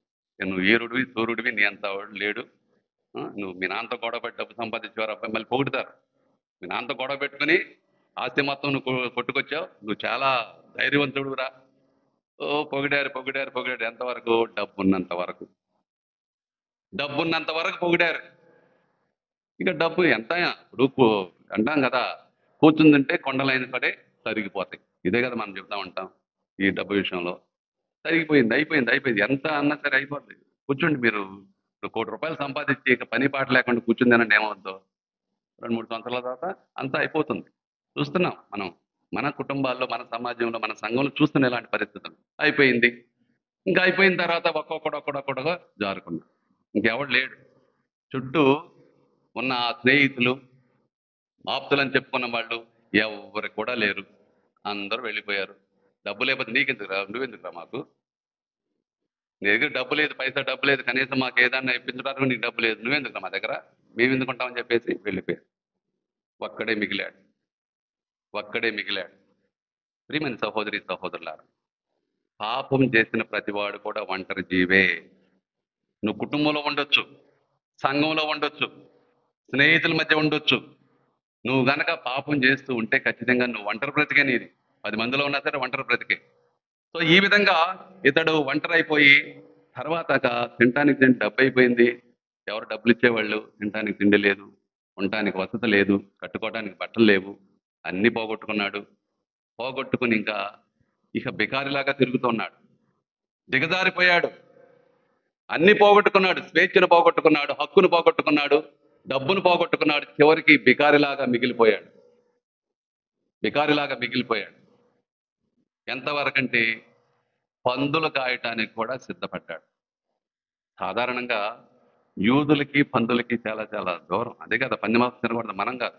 వాళ్ళు యూదులు తినవద్దు అని చెప్పేసి వాళ్ళకి కాదు, యూదులు తినేవాళ్ళు కాదు. అంతేగాని ఇప్పుడు చాలా మంది అనుకుంటా అపోహలు పడతారు, వీళ్ళు క్రైస్తవులు తింటున్నారు అని చెప్పేసి. గుర్తుపెట్టుకోండి, దేవుడు ఒక పేతురు గారితో అన్నమాట గుర్తుపెట్టుకోండి. అన్ని కూడా నేను సృష్టించిన మొత్తం కూడా అవి పవిత్రమైనవి అని చెబుతాడు దేవుడు పేతురు గారితో. మనం చూసినట్లయితే అపోస్తలుల చర్యలు. సో ఇక్కడ పందులు గాయటానికి కూడా సిద్ధపడ్డాడంటే ఎంత దిగజారిపోయాడో చూడండి. బానిస కంటే బానిసగా మారిపోయాడు. సేవల కంటే అత్యంత హీనమైన సేవకుడిగా మారిపోయాడు. వాళ్ళు మామూలుగా యూదులు పందుల దగ్గరికి వెళ్ళరు, ముట్టుకోరు. కానీ పందులను కాయటకు కూడా సిద్ధపడ్డాడంటే అతని పరిస్థితి ఎంత దిగజారిపోయిందో ఊహించుకోండి. ప్రియమైన సహోదరి సహోదరులారా, మనం పాపం చేస్తే మన పరిస్థితి కూడా అంతే, దిగజారిపోతాం. అందంగా కనపడవచ్చు, మంచి మంచి వస్త్రాలు కనపడవచ్చు, కారులో తిరగచ్చు. కానీ మన పరిస్థితి ఇదిగో హీనమైన పరిస్థితి. పాపం చేసి దేవునికి దూరమైంది. ఆ విధంగా ఇంకా తట్టుకోలేకపోతున్నాడు. తినడానికి తిండి లేదు. కనీసం ఆ పందులు చేసే పొట్టును కూడా తినడానికి యజమాని ఊరుకుంటాడా? ఇప్పుడు పట్టించాడు పందులకు పెంచమని చెప్పేసి, పందులు పెట్టకుండా వీడు తినడానికి ఏమవుద్ది? పందులు బలహీనంగా ఉంటాయి, బక్కబడిపోతాయి, బక్క చిక్కిపోతాయి. అప్పుడు యజమాని వచ్చి అడుగుతాడు, ఏం చేస్తున్నావు? ఇదిగో నేను నీకు ఫీడ్ ఇచ్చానే, పందులకి మేపని ఇచ్చాను, ఏం చేస్తున్నావు అని చెప్తాడు. ఇదేం సమాధానం చెబుతాడు? అది కూడా దొరకని పరిస్థితి. ప్రియమైన సహోదరి సహోదరులారా, ఇదంతా జరిగిన తర్వాత ఒక అద్భుతం జరిగింది. తండ్రితో పోట్లాడాడు, ఆస్తిపాస్తులు ఇమ్మన్నాడు, తండ్రిని చంపినంత పని చేశాడు, దూరదేశాలకు వెళ్ళిపోయాడు, ఆస్తి మొత్తం కరిగిపోయింది, అందరూ వెళ్ళిపోయారు. ఒంటరిగా బికారిగా మిగిలాడు, ఆకలి తలమటిస్తున్నాడు. అప్పుడు జరిగింది ఒక అద్భుతం. ఏంటది? కనువిప్పు. అతనిలో కనువిప్పు కలిగింది. అరే, నేను ఇక్కడ ఇంత బాధపడుతున్నాను. అప్పుడు గుర్తొచ్చింది, తన ఇంటి దగ్గర, తన అన్న గురించిగా చెప్పింది, తన ఇంటి దగ్గర నా తండ్రి దగ్గర పనిచేసే సేవకులు ఎంత తృప్తికరంగా భోజనం తింటున్నారు, ఎంత సంతోషంగా ఉంటున్నారు, ఎంత హ్యాపీగా ఉంటున్నారు. నాకెందుకు ఈ గతి, ఎందుకు నాకు ఈ పరిస్థితి అని కనువిప్పు కలిగిన తర్వాత అప్పుడు ఒక నిర్ణయం తీసుకున్నాడు. ఏంటది? నేను నా తండ్రి దగ్గరికి వెళ్తాను. ఎలా? ఒక కొడుకుగా కాదు, ఒక సేవకుడిగా వెళ్ళి చెబుతాను. రిహార్సల్ వేసుకున్నాడు, స్క్రిప్ట్ రాసుకున్నాడు, ఏం మాట్లాడాలో తండ్రి దగ్గరికి వెళ్ళి ఏం మాట్లాడాలో చక్కగా స్క్రిప్ట్ రాసుకున్నాడు. ఒక బహుశా 4-5 సార్లు మాట్లాడుంటాడు, 4-5 సార్లు మాట్లాడుకుని అంటాడు. మనం కూడా ఏం చేస్తాం, ఒక ఏదన్నా ఒక పెద్ద మీటింగ్లో మనం మాట్లాడమంటే మొదటిసారి మాట్లాడుతున్నప్పుడు ఏం చేస్తాం, మనం రాసుకుంటాం, స్క్రిప్ట్ రాసుకుంటాం, దాన్ని కంఠస్థం చేస్తాం, అద్దం ముందు నుంచుకుని ఓ 10 సార్లు చెప్తా ఉంటాం ఎట్లా చెప్పాలి ఏం చెప్పాలి. లేకపోతే ఈనాడు సెల్ ఫోన్లు వచ్చినాయి, సెల్ ఫోన్లు రికార్డ్ చేసుకుని చెప్తా ఉంటాం. ఏది మొట్టమొదట ఇదే, మేము కూడా అట్లాగే చేసి అట్లాగే మొదలు పెట్టాం. మా ప్రసంగాలు కూడా మేము కూడా అట్లాగే మొదలు పెట్టాం, ఎవరైనా సరే అంతే. సో ఇతను మొత్తం స్క్రిప్ట్ రాసుకున్నాడు, రిహార్సల్ వేసుకున్నాడు, ఏం చేయాలని అనుకుంటున్నాడు, ఎట్లా మాట్లాడాలనుకుంటున్నాడు. సో బయలుదేరాడు. చివరికి నేను నా తండ్రి దగ్గరికి వెళ్తాను, దేవునికి నీకు నేను ద్రోహం చేశాను, నీ కుమారుడని అనిపించుకోదాకను, అందువల్ల నీ సేవకులలో ఒకటిగా నన్ను పెట్టుకో అని నేను మాట్లాడతాను, నా తండ్రికి చెబుతాను నేను వెళ్ళాడు. ప్రియమైన సహోదరి సహోదరులారా, చూడండి ఇక్కడ అద్భుతం. ఈరోజు నేను వాట్సాప్లో కూడా పెట్టాను ఒక పిక్చర్, 3 పిక్చర్లు పెట్టాను చూడండి. ఈరోజు నేను తయారు చేసి పెట్టాను, అంటే ఈ రోజు సంబంధించిన ఈ థీమ్కి సంబంధించి. ఇక్కడ మనం గమనించినట్లయితే తండ్రి ఇంట్లో లేడు. ఇంట్లో ఉన్నాడా చెప్పండి? ఇంట్లో ఉన్నాడా? మనం చదివిన దాని ప్రకారం బయట ఉన్నాడు, ఎదురు చూస్తూ ఉన్నాడు. ఎన్ని నెలలైందో తెలియదు, ఎన్ని సంవత్సరాలైందో తెలియదు, కానీ నా కుమారుడు తిరిగి వస్తాడు, మారు మనసు పొంది తిరిగి వస్తాడు, వస్తే నేను నా తండ్రి నా కుమారుని నేను స్వీకరించాలని చెప్పేసి ఎదురు చూస్తూ ఉన్నాడు. మనం చదివిన దాని ప్రకారం ఎదురు చూస్తున్నాడు. తన ఇంట్లోకి రాకుండా అంత దూరంగా ఉండగానే తండ్రి ఎదురు వెళ్ళి ఆలింగనం, బయట కాళ్ళ మీద పడటం లేదు బాబు, వద్దు లేదు, ఆలింగనం చేసుకున్నాడు. మురికి బట్టలు, చిరిగిపోయిన బట్టలు, చింపిరి బట్టలు, స్నానం చేసి ఎన్ని రోజులైందో, సువాసనగా దుర్వాసన. తండ్రి ఈమెమి పట్టించుకోలేదు. తన కుమారుడు తిరిగి వచ్చాడు, అదే చాలు. ఏమన్నా మాట్లాడినిచ్చాడా కొడుకుని? మాట్లాడినిచ్చాడా? లేదు, అవకాశం ఇవ్వలా. ఒకవేళ అతను ట్రై అయితే వద్దొద్దు బాబు, ఏం మాట్లాడొద్దు, నాకు తెలుసు అంత, నువ్వేం మాట్లాడొద్దు, రా. ఆలింగనం చేసుకుని చేయి పట్టుకుని తీసుకెళ్ళి పురమాయించాడు. ఏమన్నాడు? స్నానం చేయించండి, పట్టు వస్త్రాలు వేయండి, కాలుకు చెప్పులు, వేలికి ఉంగరం. ఇవన్నీ దేనికి సంకేతాలు తెలుసా? ఆ రోజుల్లో ఉంగరం పెట్టుకోవటం, కాలుకి చెప్పులు వేసుకోవటం, పట్టు వస్త్రాలు, అది హక్కుకు సంబంధించి, వారసత్వానికి సంబంధించింది. ఒక ఇంటిలో ఒక కొడుకుండే వారసత్వం, అది హక్కు. అది స్వేచ్ఛగా చెప్పులు వేసుకోవటం, ఉంగరం పెట్టుకోవటం, పట్టు వస్త్రాలు వేసుకోవటం, విందు ఆరగించడం, ఇవన్నీ కూడా ఒక స్వేచ్ఛాజీవి పొందవలసిన హక్కులు. ఇవన్నీ కూడా పోగొట్టుకున్నాడు అతను, అన్ని పోగొట్టుకున్నాడు. తండ్రితో తెగతింపులు చేసుకున్న తర్వాత అన్ని పోగొట్టుకున్నాడు. పోగొట్టుకున్నవన్నీ కూడా తండ్రి తనకి ఇచ్చేస్తున్నాడు. ఒక్క మాట కూడా మాట్లాడనివ్వకోకుండా తాను పోగొట్టుకున్న స్వేచ్ఛను, హక్కును, వారసత్వాన్ని అన్నీ కూడా తిరిగి ఇచ్చేస్తున్నాడు. అంతేగాని కూర్చోబెట్టి, అరే నువ్వు ఎందుకు చేసావురా, ఎందుకు వచ్చావురా, మన వైఖరి ఎట్లా ఉంటుందిరా, ఎందుకు వచ్చావురా, నువ్వు చచ్చిపోయి మాకు ఎందుకు వచ్చావు, ఇంటికి వెళ్ళిపో, నువ్వు ఇంట్లోకి రావడానికి అడుగు పెట్టడానికి వీల్లేదు, ఇది మన వైఖరి. కానీ ఇక్కడ ప్రభు చెప్పింది చూస్తే అద్భుతం. దేవుని యొక్క గొప్పతనం, ఆ పవిత్రమైన ప్రేమ, కరుణ ఎట్లుంటాయంటే ఏమీ వినడు దేవుడు. తిరిగి వచ్చాడు నా కుమారుడు, అదే చాలు నాకు. ఇక సంబరాలు మొదలయ్యాయి. సంబరాలు మొదలైన తర్వాత ఇక పెద్ద కుమారుడు వచ్చాడు. పొలంలో పనులు చేసుకుని అన్ని చూసుకుని సాయంత్రం ఇంటికి వచ్చాడు. ఏం జరుగుతుంది అక్కడ? అరే ఉదయం నేను వెళ్ళినప్పుడు బాగానే ఉంది, అంతా కామ్గా ఉంది, ఏంటి సంబరాలు, ఏంటి యొక్క ఉత్సవాలు, వేడుకలు అని ఒకరిని పిలిచాడు, సేవకులను పిలిచాడు. సేవకులు అటు ఇటు తిరుగుతా, ఉరుకు మీద అన్ని ఏర్పాటు చేస్తూ తిరుగుతున్నారు. పిలిచాడు. వాడు వచ్చి అక్కిని పోసినప్పుడు కొంచెం అంటించాడు. మామూలుగా చెప్పలేదు. ఇదిగో నీ తమ్ముడు వచ్చేసాడు, అన్ని పోగొట్టుకుని వచ్చిన తర్వాత ఇదిగో నీ తండ్రి లోపల తీసుకెళ్ళి ఇదిగో అన్ని విందు ఏర్పాటు చేస్తున్నాడు అని చెప్పాడు. ఇంకప్పుడు వీడికి తలకి అయిపోయింది. పెద్ద కుమారుడికి ఇక్కడ వరకు ఎక్కేసింది. ఏంటి, వాడు నా తండ్రి మీద గొడవపడి ఆస్తి మొత్తాన్ని కూడా తీసుకువెళ్ళిపోయాడు, ఇప్పుడు తిరిగి వస్తే నా తండ్రి ఈ విధంగా చేయటం ఏంటి? ఇక సత్యమని ఇంట్లో అడుగు పెట్టడానికి కూర్చున్నాడు. ప్రియమైన సహోదరి సహోదరులారా, ఇక్కడ యేసుప్రభు ఎంత గొప్పగా వర్ణించారంటే, మళ్ళీ తండ్రి తానే తగ్గించుకున్నాడు. వచ్చి గొడవపడలా పెద్ద కుమారుడు, ఏంట్రా నువ్వు, అసలు నీకేం లెక్క లేదా, నీ తమ్ముడు కదా, ఏంట్రా నువ్వు ఇట్లా చేస్తున్నావు రా అని గద్దించలేదు, బతిమలాడుతున్నాడు. ఇదండి దేవుని యొక్క గొప్పతనం, ప్రేమ అంటున్నాడు. ఉన్నదంతా కూడా నీ దగ్గరయ్యా. నీ తమ్ముడు చనిపోయాడు కానీ తిరిగి బ్రతికాడు. మనం వేడుక చేసుకుంటే సమంజసం. నువ్వు మనసులో ఏం పెట్టుకోబాకు. ప్రియమైన సహోదరి సహోదరులారా, పెద్ద కుమారుడు భౌతికంగా తండ్రికి దగ్గరే ఉన్నప్పటికీ మానసికంగా ఇంత దూరం ఉన్నాడు. గుర్తుపెట్టుకోండి. పెద్ద కుమారుడు భౌతికంగా ఇంట్లోనే ఉన్నాడు, తండ్రి మాట జవదారు లేదు, తండ్రి చెప్పిన ప్రతి పని కూడా చేశాడు, అన్నీ కూడా తండ్రికి విధేయించి చేశాడు. భౌతికంగా దగ్గరగా ఉన్నాడు కానీ మానసికంగా ఆధ్యాత్మికంగా ఇంత దూరం ఉన్నాడు. ఒకవేళ కనుక మానసికంగా కూడా తండ్రికి దగ్గర ఉన్నప్పుడు అసలు మారం వేయడు, సంతోషించేవాడు. నా తమ్ముడు సరే తప్పు చేశాడు తిరిగి వచ్చాడని సంతోషించేవాడు.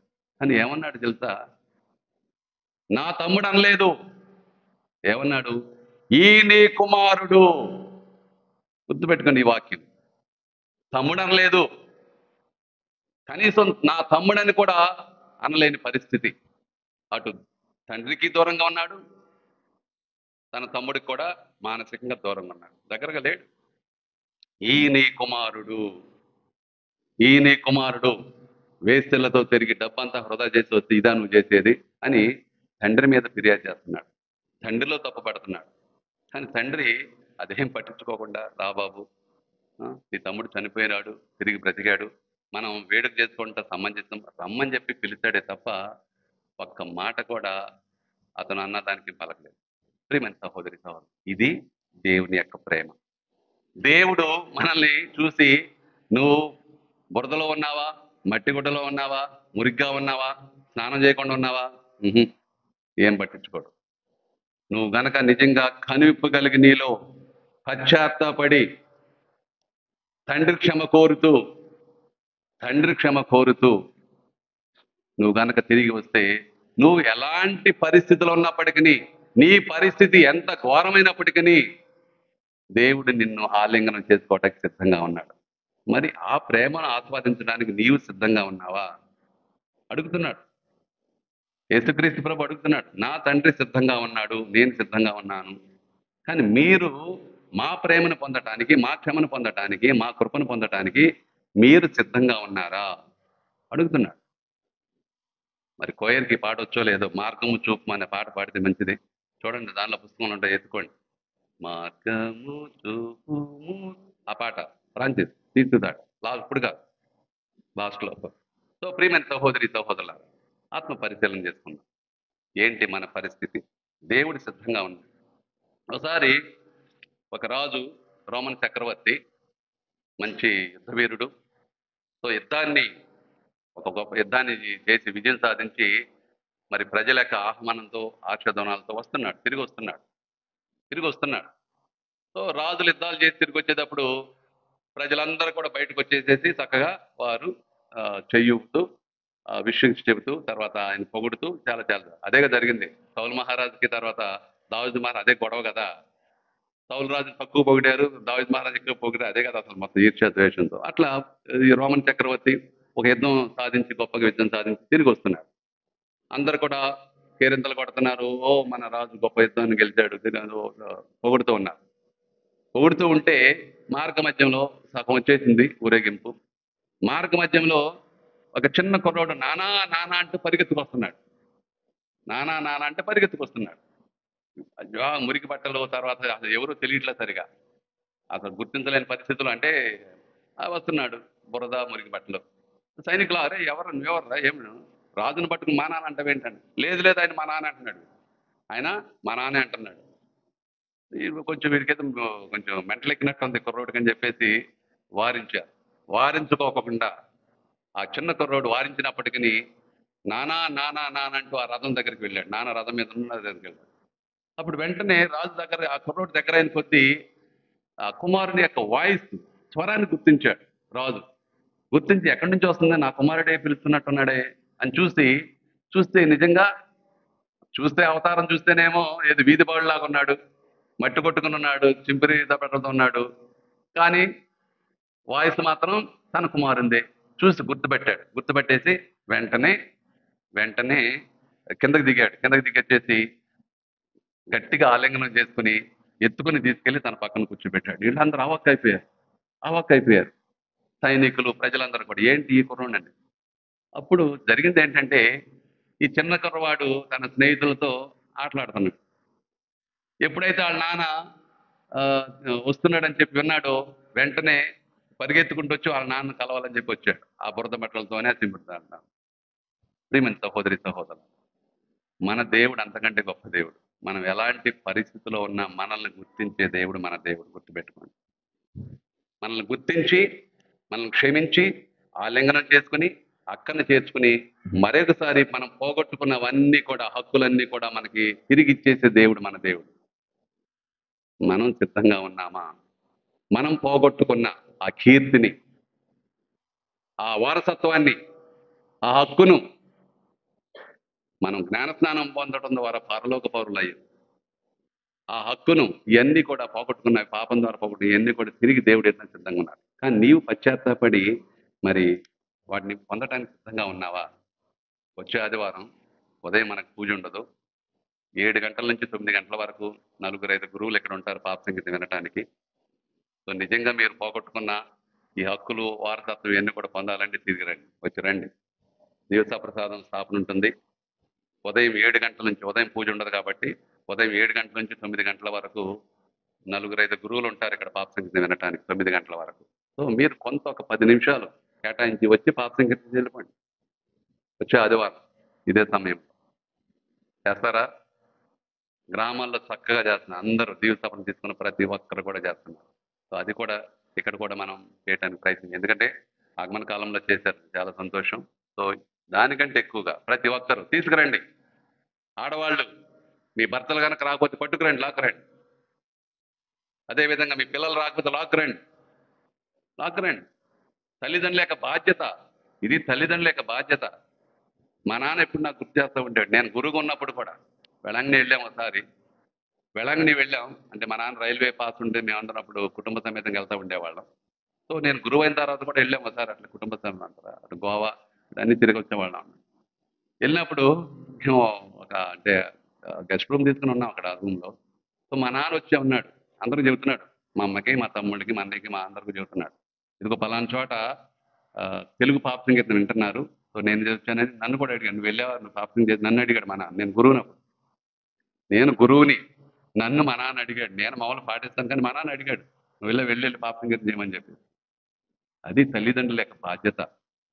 ప్రతి తల్లి తండ్రి ఈ విధంగా బాధ్యత తీసుకుంటే మన పిల్లలు ఈ విధంగా చర్చికి దూరం అవ్వరు.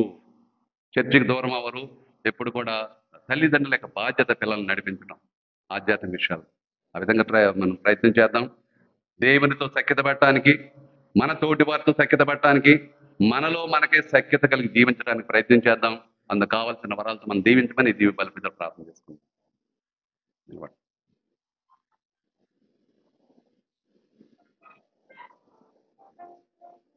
పరలోకమును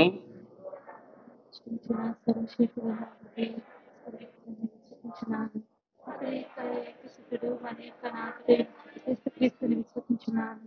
ఇతడు పవిత్రాత్మ అధికారులు మీద కొట్టబడి మరణం పొంది సమాధిలో ఉంచబడి పాతాళం నుండి 3వ నాడు చనిపోయిన వారిని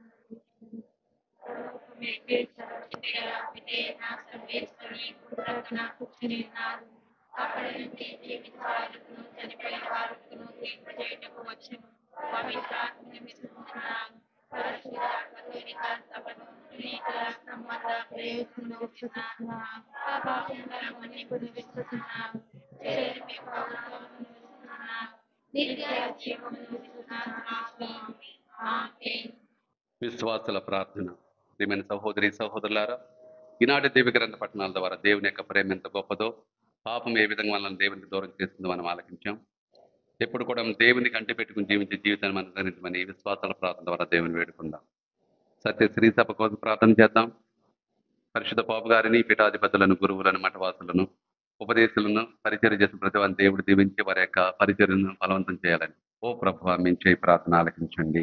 ఓ ప్రభువా మేము చేయి ప్రార్థన ఆలకించండి. ప్రపంచ నాయకుల కోసం, దేశ నాయకుల కోసం ప్రార్థన చేద్దాం. రాష్ట్ర నాయకుల కోసం ప్రార్థన చేద్దాం. వీరందరూ కూడా శాంతి కోసం పాటుపడుతూ ఉన్న ఆర్థిక వనరులన్నీ కూడా ప్రజల యోగక్షేమం కోసం ఉపయోగించే విధంగా వారికి కావాల్సిన మంచి మనసు దేవుడు వారికి దయచేయాలని ఓ ప్రభువా మేము చేయి ప్రార్థన ఆలకించండి. ఓ ప్రభువా మేము చేయి ప్రార్థన ఆలకించండి. అనారోగ్యం బాధపడే వారికి దేవుడు సంపూర్ణ స్వస్థత ఇవ్వాలని, మరి గర్భఫలం కోసం ప్రార్థన చేస్తున్న వారిని దేవుడు దీవించి వారికి సంతాన వరం ఇవ్వాలని, ప్రతి ఒక్కరిని కూడా దేవుడు దీవించి ఆశీర్వదించాలని ఓ ప్రభువా మేము చేయి ప్రార్థన ఆలకించండి. ఓ ప్రభువా మేము చేయి ప్రార్థన ఆలకించండి. చదువుకునే బిడ్డల కోసం ప్రార్థన చేద్దాం. ఎవరు పరీక్షలు రాస్తున్నా అందరిని కూడా దేవుడు దీవించి పరీక్షలు విజయం సాధించి వారికి బంగారు భవిష్యత్తు ఏర్పాటు చేసుకునే విధంగా దేవుడు దీవించాలని ఓ ప్రభువా మేము చేయి ప్రార్థన ఆలకించండి. ఓ ప్రభువా మేము చేయి ప్రార్థన ఆలకించండి. మనకు వచ్చే శుక్రవారం, శనివారం, ఆదివారం ప్రార్థన సమావేశాలు నిర్వహించబోతున్నాం. దేవుని యొక్క సన్నిధిలో గడపోతున్నాం. అవన్నీ కూడా మన ప్రయత్నాలు ఫలింపజేసి వాటి ద్వారా ప్రతి ఒక్కరు కూడా దేవునికి దగ్గర అయ్యి దేవుని తంటి పెట్టుకునే విధంగా ప్రతి ఒక్కరిని దేవుడు ప్రేరేపించాలని ఓ ప్రభువా మేము చేయి ప్రార్థన ఆలకించండి. ఓ ప్రభువా మేము చేయి ప్రార్థన ఆలకించండి. చనిపోయిన ఆత్మల కోసం, ముఖ్యంగా దిక్కులేని ఆత్మల కోసం దేవుడు వారికి నిత్య ప్రసాదించాలని, మన కుటుంబాలు చనిపోయిన ఆత్మలకు దేవుడు నిత్య ప్రసాదించాలని ఓ ప్రభువా మేము చేయి ప్రార్థన ఆలకించండి. ఓ ప్రభువా మేము చేయి ప్రార్థన ఆలకించండి. ఈ మనవులకి మన ఆదుడైన క్రీస్తు ద్వారా మీకు అర్పిస్తున్నాం తండ్రి. ఆమేన్.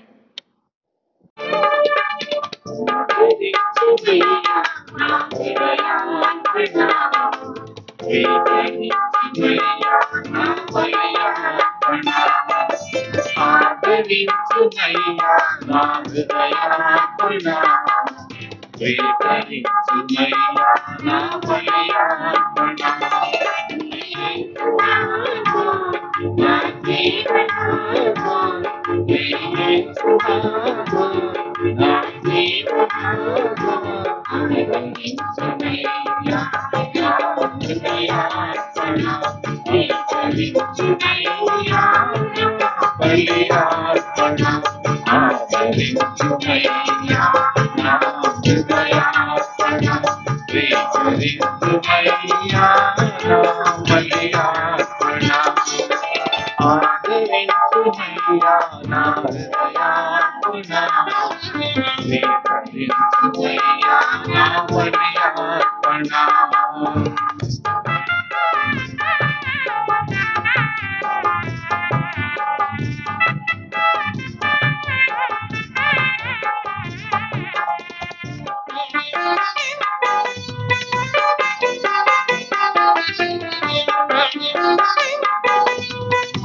జీవనామా, యేసునామా, నా జీవనామా, ఆదరించుమయ్యా నా హృదయార్పణ, స్వీకరించుమయ్యా నా బలియార్పణ. ఆదరించుమయ్యా నా హృదయార్పణ, స్వీకరించుమయ్యా నా బలియార్పణ. ఆదరించుమయ్యా నా హృదయార్పణ, స్వీకరించుమయ్యా నా బలియార్పణ. స్వీకరించుమయ్యా నా బలియార్పణ. సహోదరులారా, నేను మీరు నర్పిస్తున్న ఈ బలి సర్వశక్తి గల పిత అయిన సర్వేశ్వరునికి ప్రీతికరమౌట్ల ప్రార్థింపుము. ప్రభు తన నామస్తుతి మహిమ కొరకును, మన ప్రయోజనము కొరకును, తన పవిత్ర శ్రీ సభ ప్రయోజనము కొరకును ఈ కర్మల ద్వారా ఈ బలిని స్వీకరించుగాక. ఓ ప్రభువా, మేము ఈ అర్పణలను ఆనందముతో నీ పాద సన్నిధిలో ఉంచుతున్నాము. ఇవి మాకు పరమ ఔషధములుగా మారును గాక. ప్రపంచ రక్షణ మాకు దోహదపడును గాక. మా ప్రభు అయిన క్రీస్తు ద్వారా ఈ మనవి చేయుచున్నాము. ఆమేన్.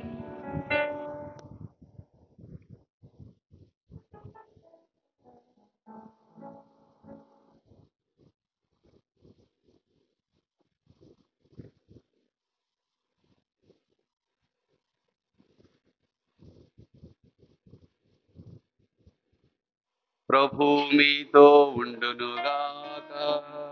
నీ ఆత్మతో ఉండునుగాక. మీ మనస్సులను ఉన్నతమునకు త్రిప్పుము.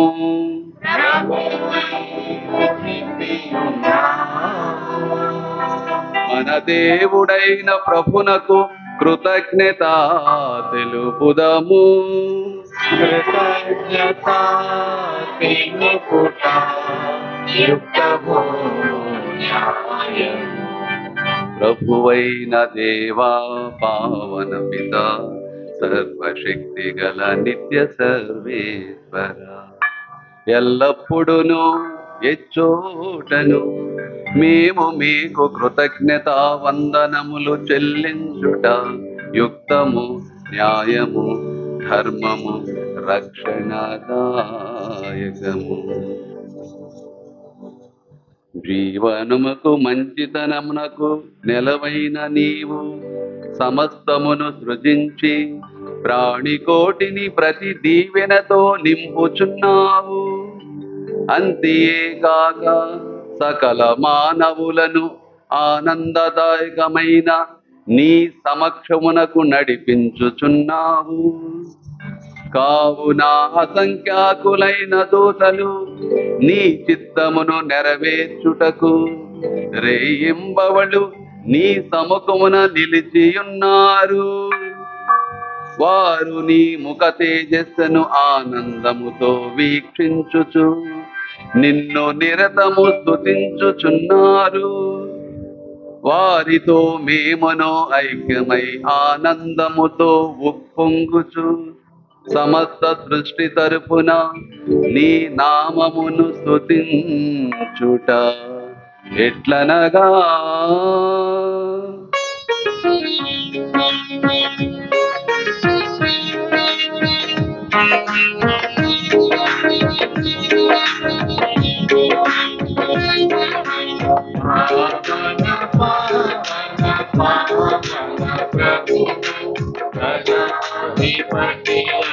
సర్వేశ్వరు పావన పావన పావన ప్రభు లోకము నీ మహిమలతో నిండి ఉన్నది. మహోన్నతమున జయ జయ గానం జయ జయ గీతం. పావన పావన పావన ప్రభువు ధనాధిపతి అయిన సర్వేశ్వరు. పావన పావన పావన ప్రభువు ప్రభునామందున వచ్చిని వారు ధన్యులు ధన్యులు. మహోన్నతమున జయ జయ గానం జయ జయ గీతం. పావన పావన పావన ప్రభువు దయాధిపతి అయిన సర్వేశ్వరు. పావన పావన పావన ప్రభువు.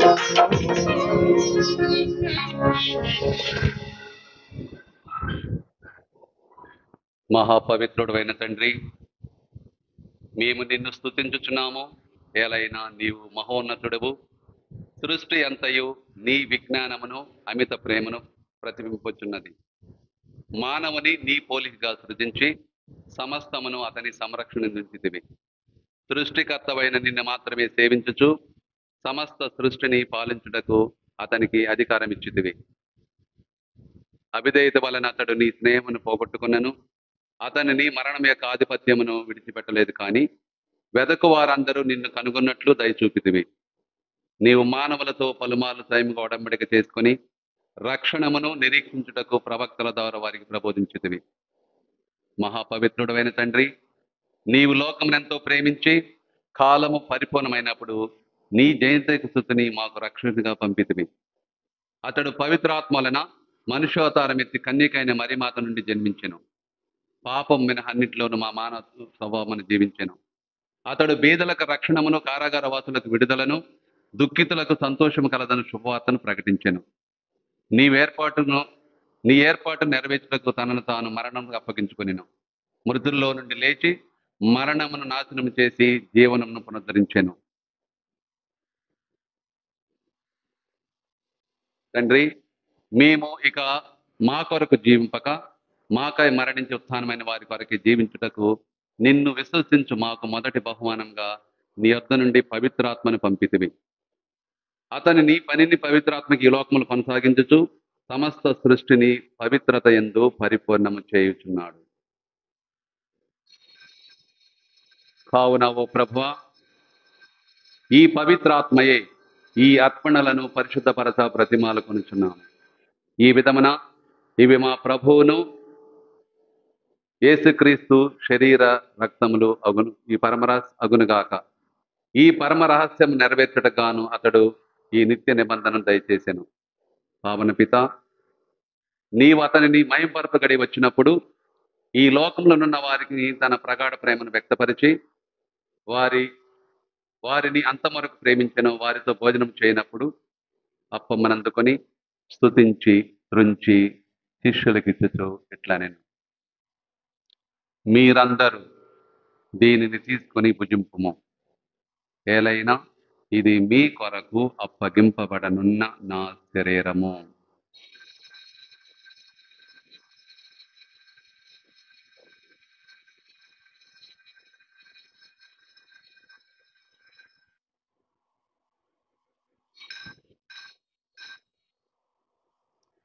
ఆ విధముగానే భోజనానంతరము పాత్రమునందుకొని ద్రాక్షారసం నిండిన పాత్రను అందుకొని కృతజ్ఞత వందనములు చెప్పి శిష్యులకి ఇచ్చుచు ఇట్లా నేను, మీరందరూ దీనిని తీసుకొని దీని నుండి పానం చేయము. ఎలైనా ఇది నూతన నిత్య నిబంధన యొక్క నా రక్తపు పాత్రము. ఇది మీ కొరకును అనేకుల కొరకును పాప పరిహారమునకై ధారపోయబడును. దీనిని నా జ్ఞాపకార్థము చేయుము.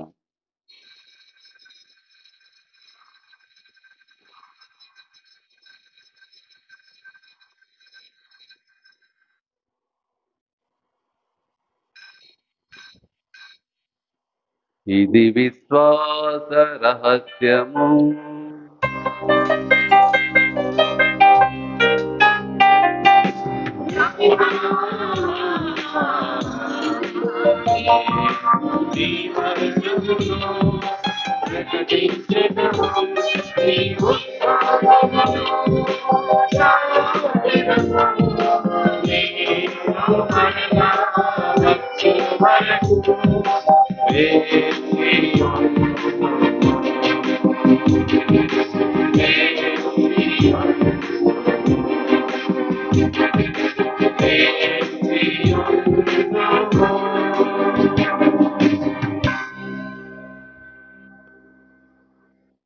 కావున ప్రభువా, మా రక్షణ స్మృతిని కొనియాడుతున్నాము.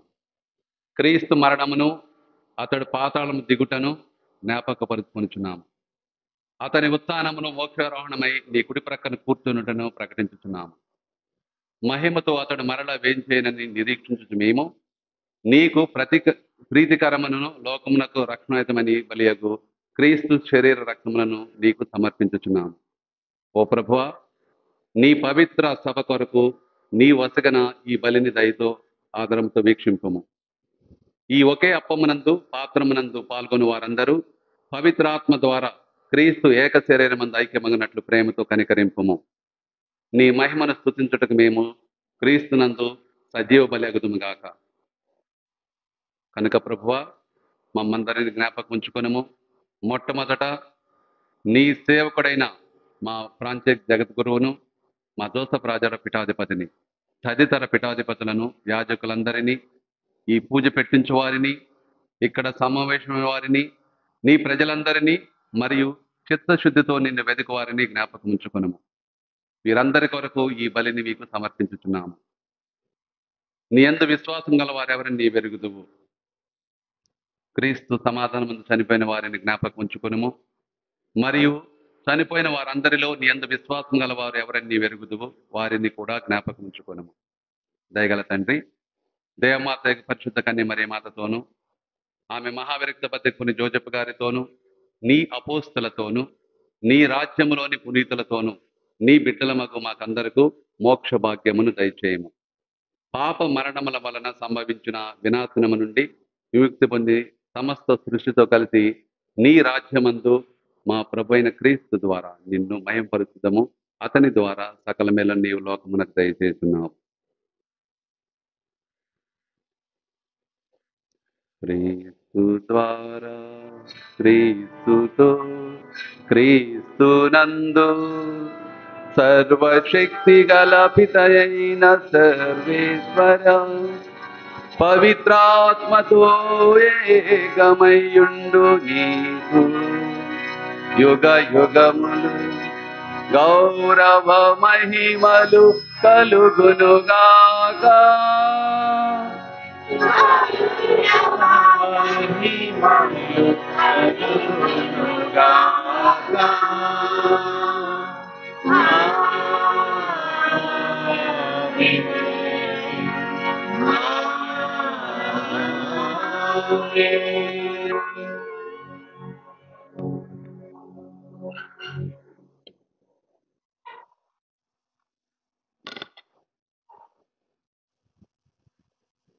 మన రక్షకుడిచ్చిన పరమోపదేశం అనుసరించి ప్రార్థింపసాధింతాం.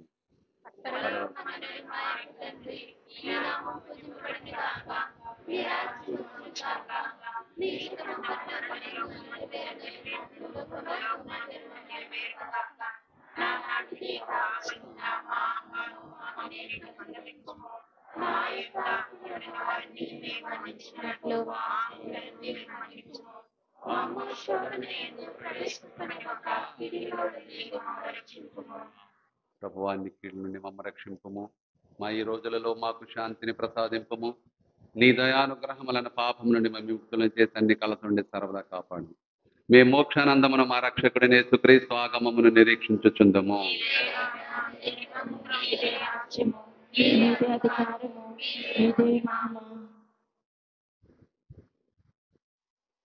శాంతిని మీకు అనుగ్రహించుచున్నాను, నా శాంతిని మీకు ఇచ్చుచున్నానని అపోస్తలతో వచించిన ప్రభువైన యేసువా, మా పాపను లెక్కింపక నీ శ్రీ సభ విశ్వాసమును వీక్షింపము. నీ చిత్త ప్రకారము నీ సభకు శాంతిని ఐక్యమును అనుగ్రహింపము. యుగ యుగములు జీవించుచు పరిపాలించు ప్రభువా. ప్రభుని శాంతి ఎల్లప్పుడూ మీతో ఉండునుగాక. ఒకరికి ఒకరు సమాధానం తెలుపుకుందాము.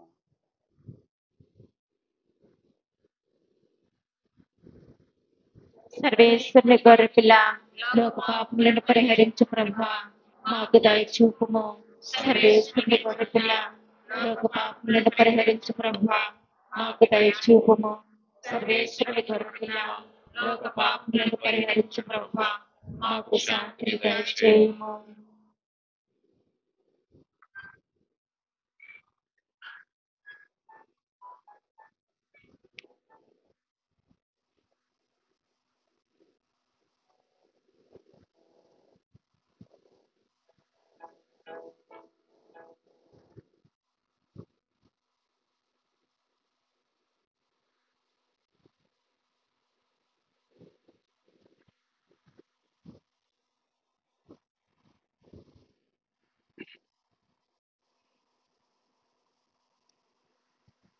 ఇదిగో సర్వేశ్వరుని గొర్రెపిల్ల, ఇదిగో లోక పాపములను పరిహరించు దేవుని గొర్రెపిల్ల.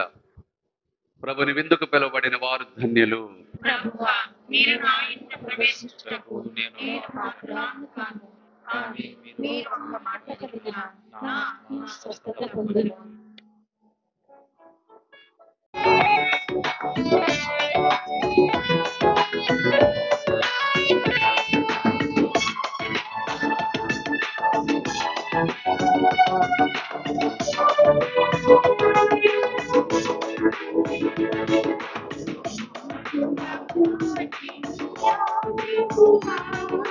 పాపము పాపిని భూమిలో పాపుల దాటిని ఓ ప్రభువా పాపము పాపిని భూమిలో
జయము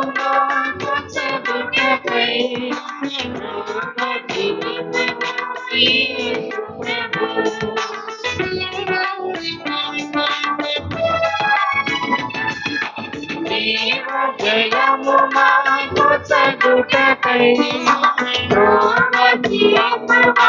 యేసు ప్రభు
పునీత ఇన్యాస్ వారు చేసిన జపము. క్రీస్తుని ఆత్మమా, నిన్ను రక్షితపరచండి. క్రీస్తుని శరీరమా, నన్ను రక్షించండి. క్రీస్తుని రక్తమా, నా బుద్ధి కలిగినట్లు చేయగలిగించండి. క్రీస్తుని ప్రక్కలో నుండి కారిపడిన నీళ్ళ, నన్ను కడగండి. క్రీస్తు అనుభవించిన కష్టమా, నాకు ధైర్యము కలిగినట్లు చేయండి. ఓ మంచి యేసువా, నా ప్రార్థన ఆలకించండి. మీ గాయముల లోపల నన్ను దాచుకునండి. నేను మిమ్మ ఎడబాయినట్లు చేయకండి. దుష్ట శత్రుల చేతిలో దొరకకుండా నన్ను కాపాడండి. నా మరణ సమయమందు మీరు నన్ను పిలుచుకొనండి. నన్ను మీ సన్నిధికి రాచేయండి. అప్పుడు మీ పునీతులతో కూడా ముగింపు లేని కాలము నేను మీ మొత్తం నిండిన కాలన పరిపూర్ణ ఫలము గల జపము. మహామధురముతో నిండిన మంచి యేసువా, దాసురాలని నేను దేవుని వారి సముఖంలో మోకాల మీద వెలిచి సాష్టాంగపడి నా చేతులను నా కాళ్ళను తొలిచినారు, నా ఎముకలన్నీ విరిచినారు. ఆమె దేవుని వారిని గురించి పూర్వకాలం మందు దావీదు నిర్దర్శి వచ్చినదానని నేను జ్ఞాపకపరుచుకొని దేవుని వారి యొక్క 5 గాయములను మిగిలి భక్తి పట్టుదలతోను దుఃఖముతోను నా అంతరంగమును విచారించి తలంపు చే ధ్యానించడు. ఈ సమయం మనకు దృఢమైన విశ్వాసము, నమ్మిక, దైవ ప్రేమానుడు, సుకృత పుణ్యములను, నా పాపముల మీద నిజమైన మనస్తాపమును వానిదిద్దుకొన మిగిలి దృఢమైన ప్రతిజ్ఞను నా హృదయం నన్ను ముద్రింపబడినని నా మంచి చేస్తువ దేవుని వారిని నా ఆత్మ యొక్క మేలైన ఆకాంక్షతో ప్రతిమాని ప్రార్థిస్తున్నాను స్వామి. ఆమేన్.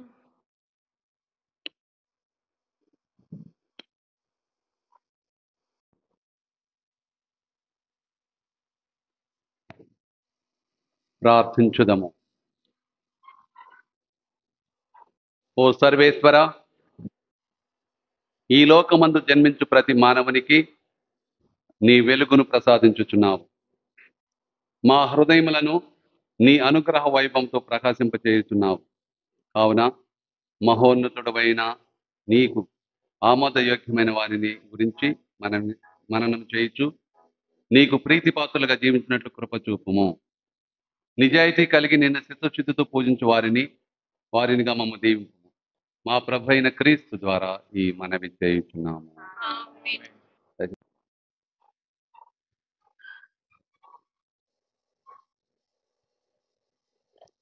ప్రభు మీతో ఉండును గాక. మీ శిరస్సులను వచ్చి దేవుని యొక్క ఆశీర్వాదం ప్రార్థించండి. ఓ ప్రభువా, నీకు మొరపెట్టు వారిని కనికరించి బలహీనత నుండి వారిని రక్షించుము. మరణాంధకారపు ఛాయలలో తిరుగాడుతున్న వారిపై నీ కాంతి సోకనట్లు చేసి వారిని సన్మార్గమందు నడిపించుము. ఈ విధముగా వారు నీ దయవలన చెడు నుండి రక్షింపబడి నిత్యానంద భాగ్యమును పొందుదురుగాక. మా ప్రభు అయిన క్రీస్తు ద్వారా ఈ మనవి చేయుచున్నాము. సర్వశక్తి గల సర్వేశ్వరుడు పిత, పుత్ర, పవిత్రాత్మ మేము దీవించి కాచి కాపాడును గాక. సమాధానంతో వెళ్ళి క్రీస్తు ప్రేమలో జీవింపుము.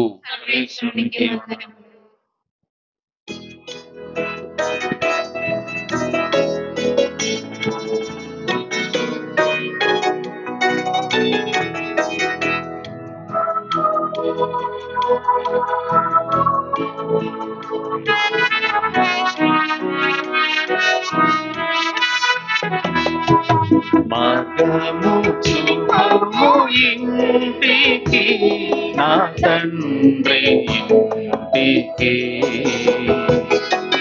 మాధుర్య ప్రేమ ప్రపంచము చూపించు కంటికి. చూపుము ఇంటికి, నా తండ్రి ఇంటికి. మాధుర్య ప్రేమ ప్రపంచము చూపించు కంటికి.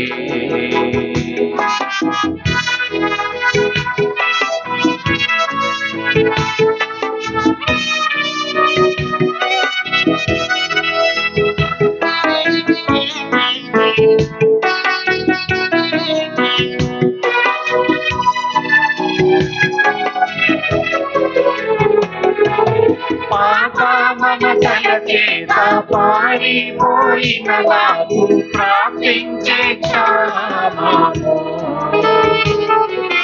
పశ్చాత్తాపము నుండి తండ్రి క్షమగాయించు పంపము క్షేమము. పాప మమతల చేత పారిపోయిన నాకు ప్రార్థించే క్షామము. పశ్చాత్తాపము నుండి తండ్రి క్షమగాయించు పంపము క్షేమము. ప్రభుని ముఖము చెల్లని నాకు గుర్తించే ధైర్యము. ప్రభుని ముఖము చెల్లని నాకు గుర్తించే ధైర్యము. అడ్డము చూపుము ఇంటికి, నా తండ్రి ఇంటికి. మాధుర్య ప్రేమ ప్రపంచము చూపి చూపించు కంటికి.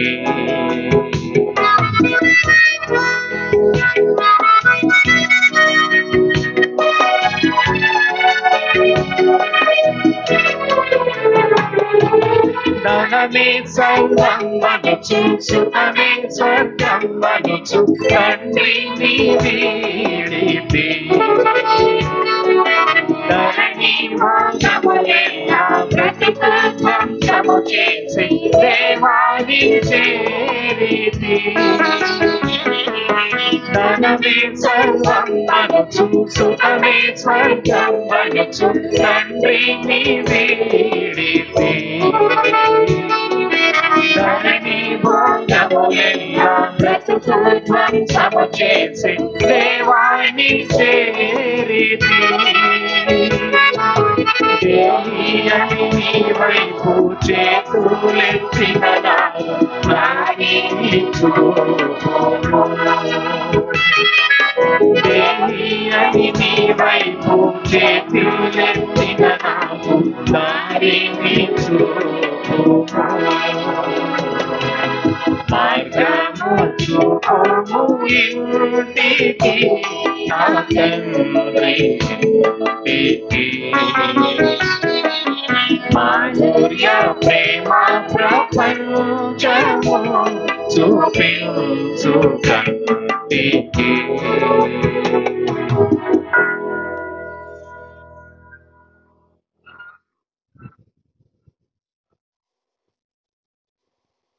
పరిశుద్ధ ప్రభు గారి యొక్క తలంపుల వారికి ఉద్దేశం వేయనట్లుగా మన విచారణ పాద గారి చేర్చిన కార్యక్రమాలలో దేవుడు తోడుగా ఉండి నడిపించులాగున ఇక్కడికి ఉన్న ప్రతి ఒక్క బిడ్డకు మంచి ఆరోగ్యం దయచేయలాగున అశిష్ట ఆరోగ్యం మాతను తలంచి పరలోకమందుండు మా యొక్క తండ్రి మీ నామము పూజింపబడును గాక మీ రాజ్యం వచ్చును గాక మీ చిత్తము పరలోకమందు నెరవేరినట్లు భూలోకమందు నెరవేరును గాక.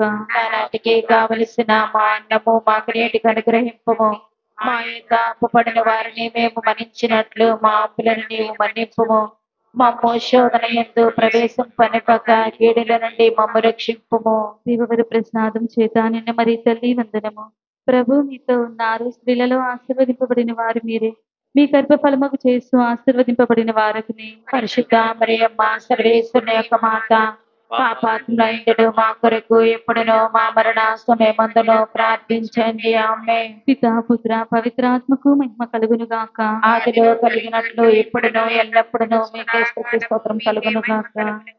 యేసునాథుని మిక్కిలి పరిశుద్ధమైనది హృదయమా, మా మీద దయగానండి స్వామి. యేసునాథుని మిక్కిలి పరిశుద్ధమైనది హృదయమా, మా మీద దయగానండి స్వామి. యేసునాథుని మిక్కిలి పరిశుద్ధమైనది హృదయమా, మా మీద దయగానండి స్వామి. పరిశుద్ధ మరియమ్మ గారా, మా కొరకు ప్రార్థించండి. పునీత జోచప్ప గారా, మా కొరకు ప్రార్థించండి. పునీత అన్నమ్మ గారా, మా కొరకు ప్రార్థించండి. పునీత అంతోని వారా, మా కొరకు ప్రార్థించండి. పునీత ఫ్రాన్సిస్ గారా, మా కొరకు ప్రార్థించండి. సకల పునీతులారా, మా కొరకు ప్రార్థించండి. సకల కావలి సన్మనస్కులారా, మాకు కావలిగా ఉండండి. పరిశుద్ధ పరమ దివ్య సప్రసాదమునకు సదాకాలము ఆరాధన స్తుతి స్తోత్రము నమస్కారము కలుగును గాక. పరిశుద్ధ పరమ దివ్య సప్రసాదమునకు సదాకాలము ఆరాధన స్తుతి స్తోత్రము నమస్కారము కలుగును గాక. పరిశుద్ధ పరమ దివ్య సప్రసాదమునకు సదాకాలము ఆరాధన స్తుతి స్తోత్రము నమస్కారము కలుగును గాక. పితా పుత్ర పవిత్రాత్మ నామమున ఆమేన్.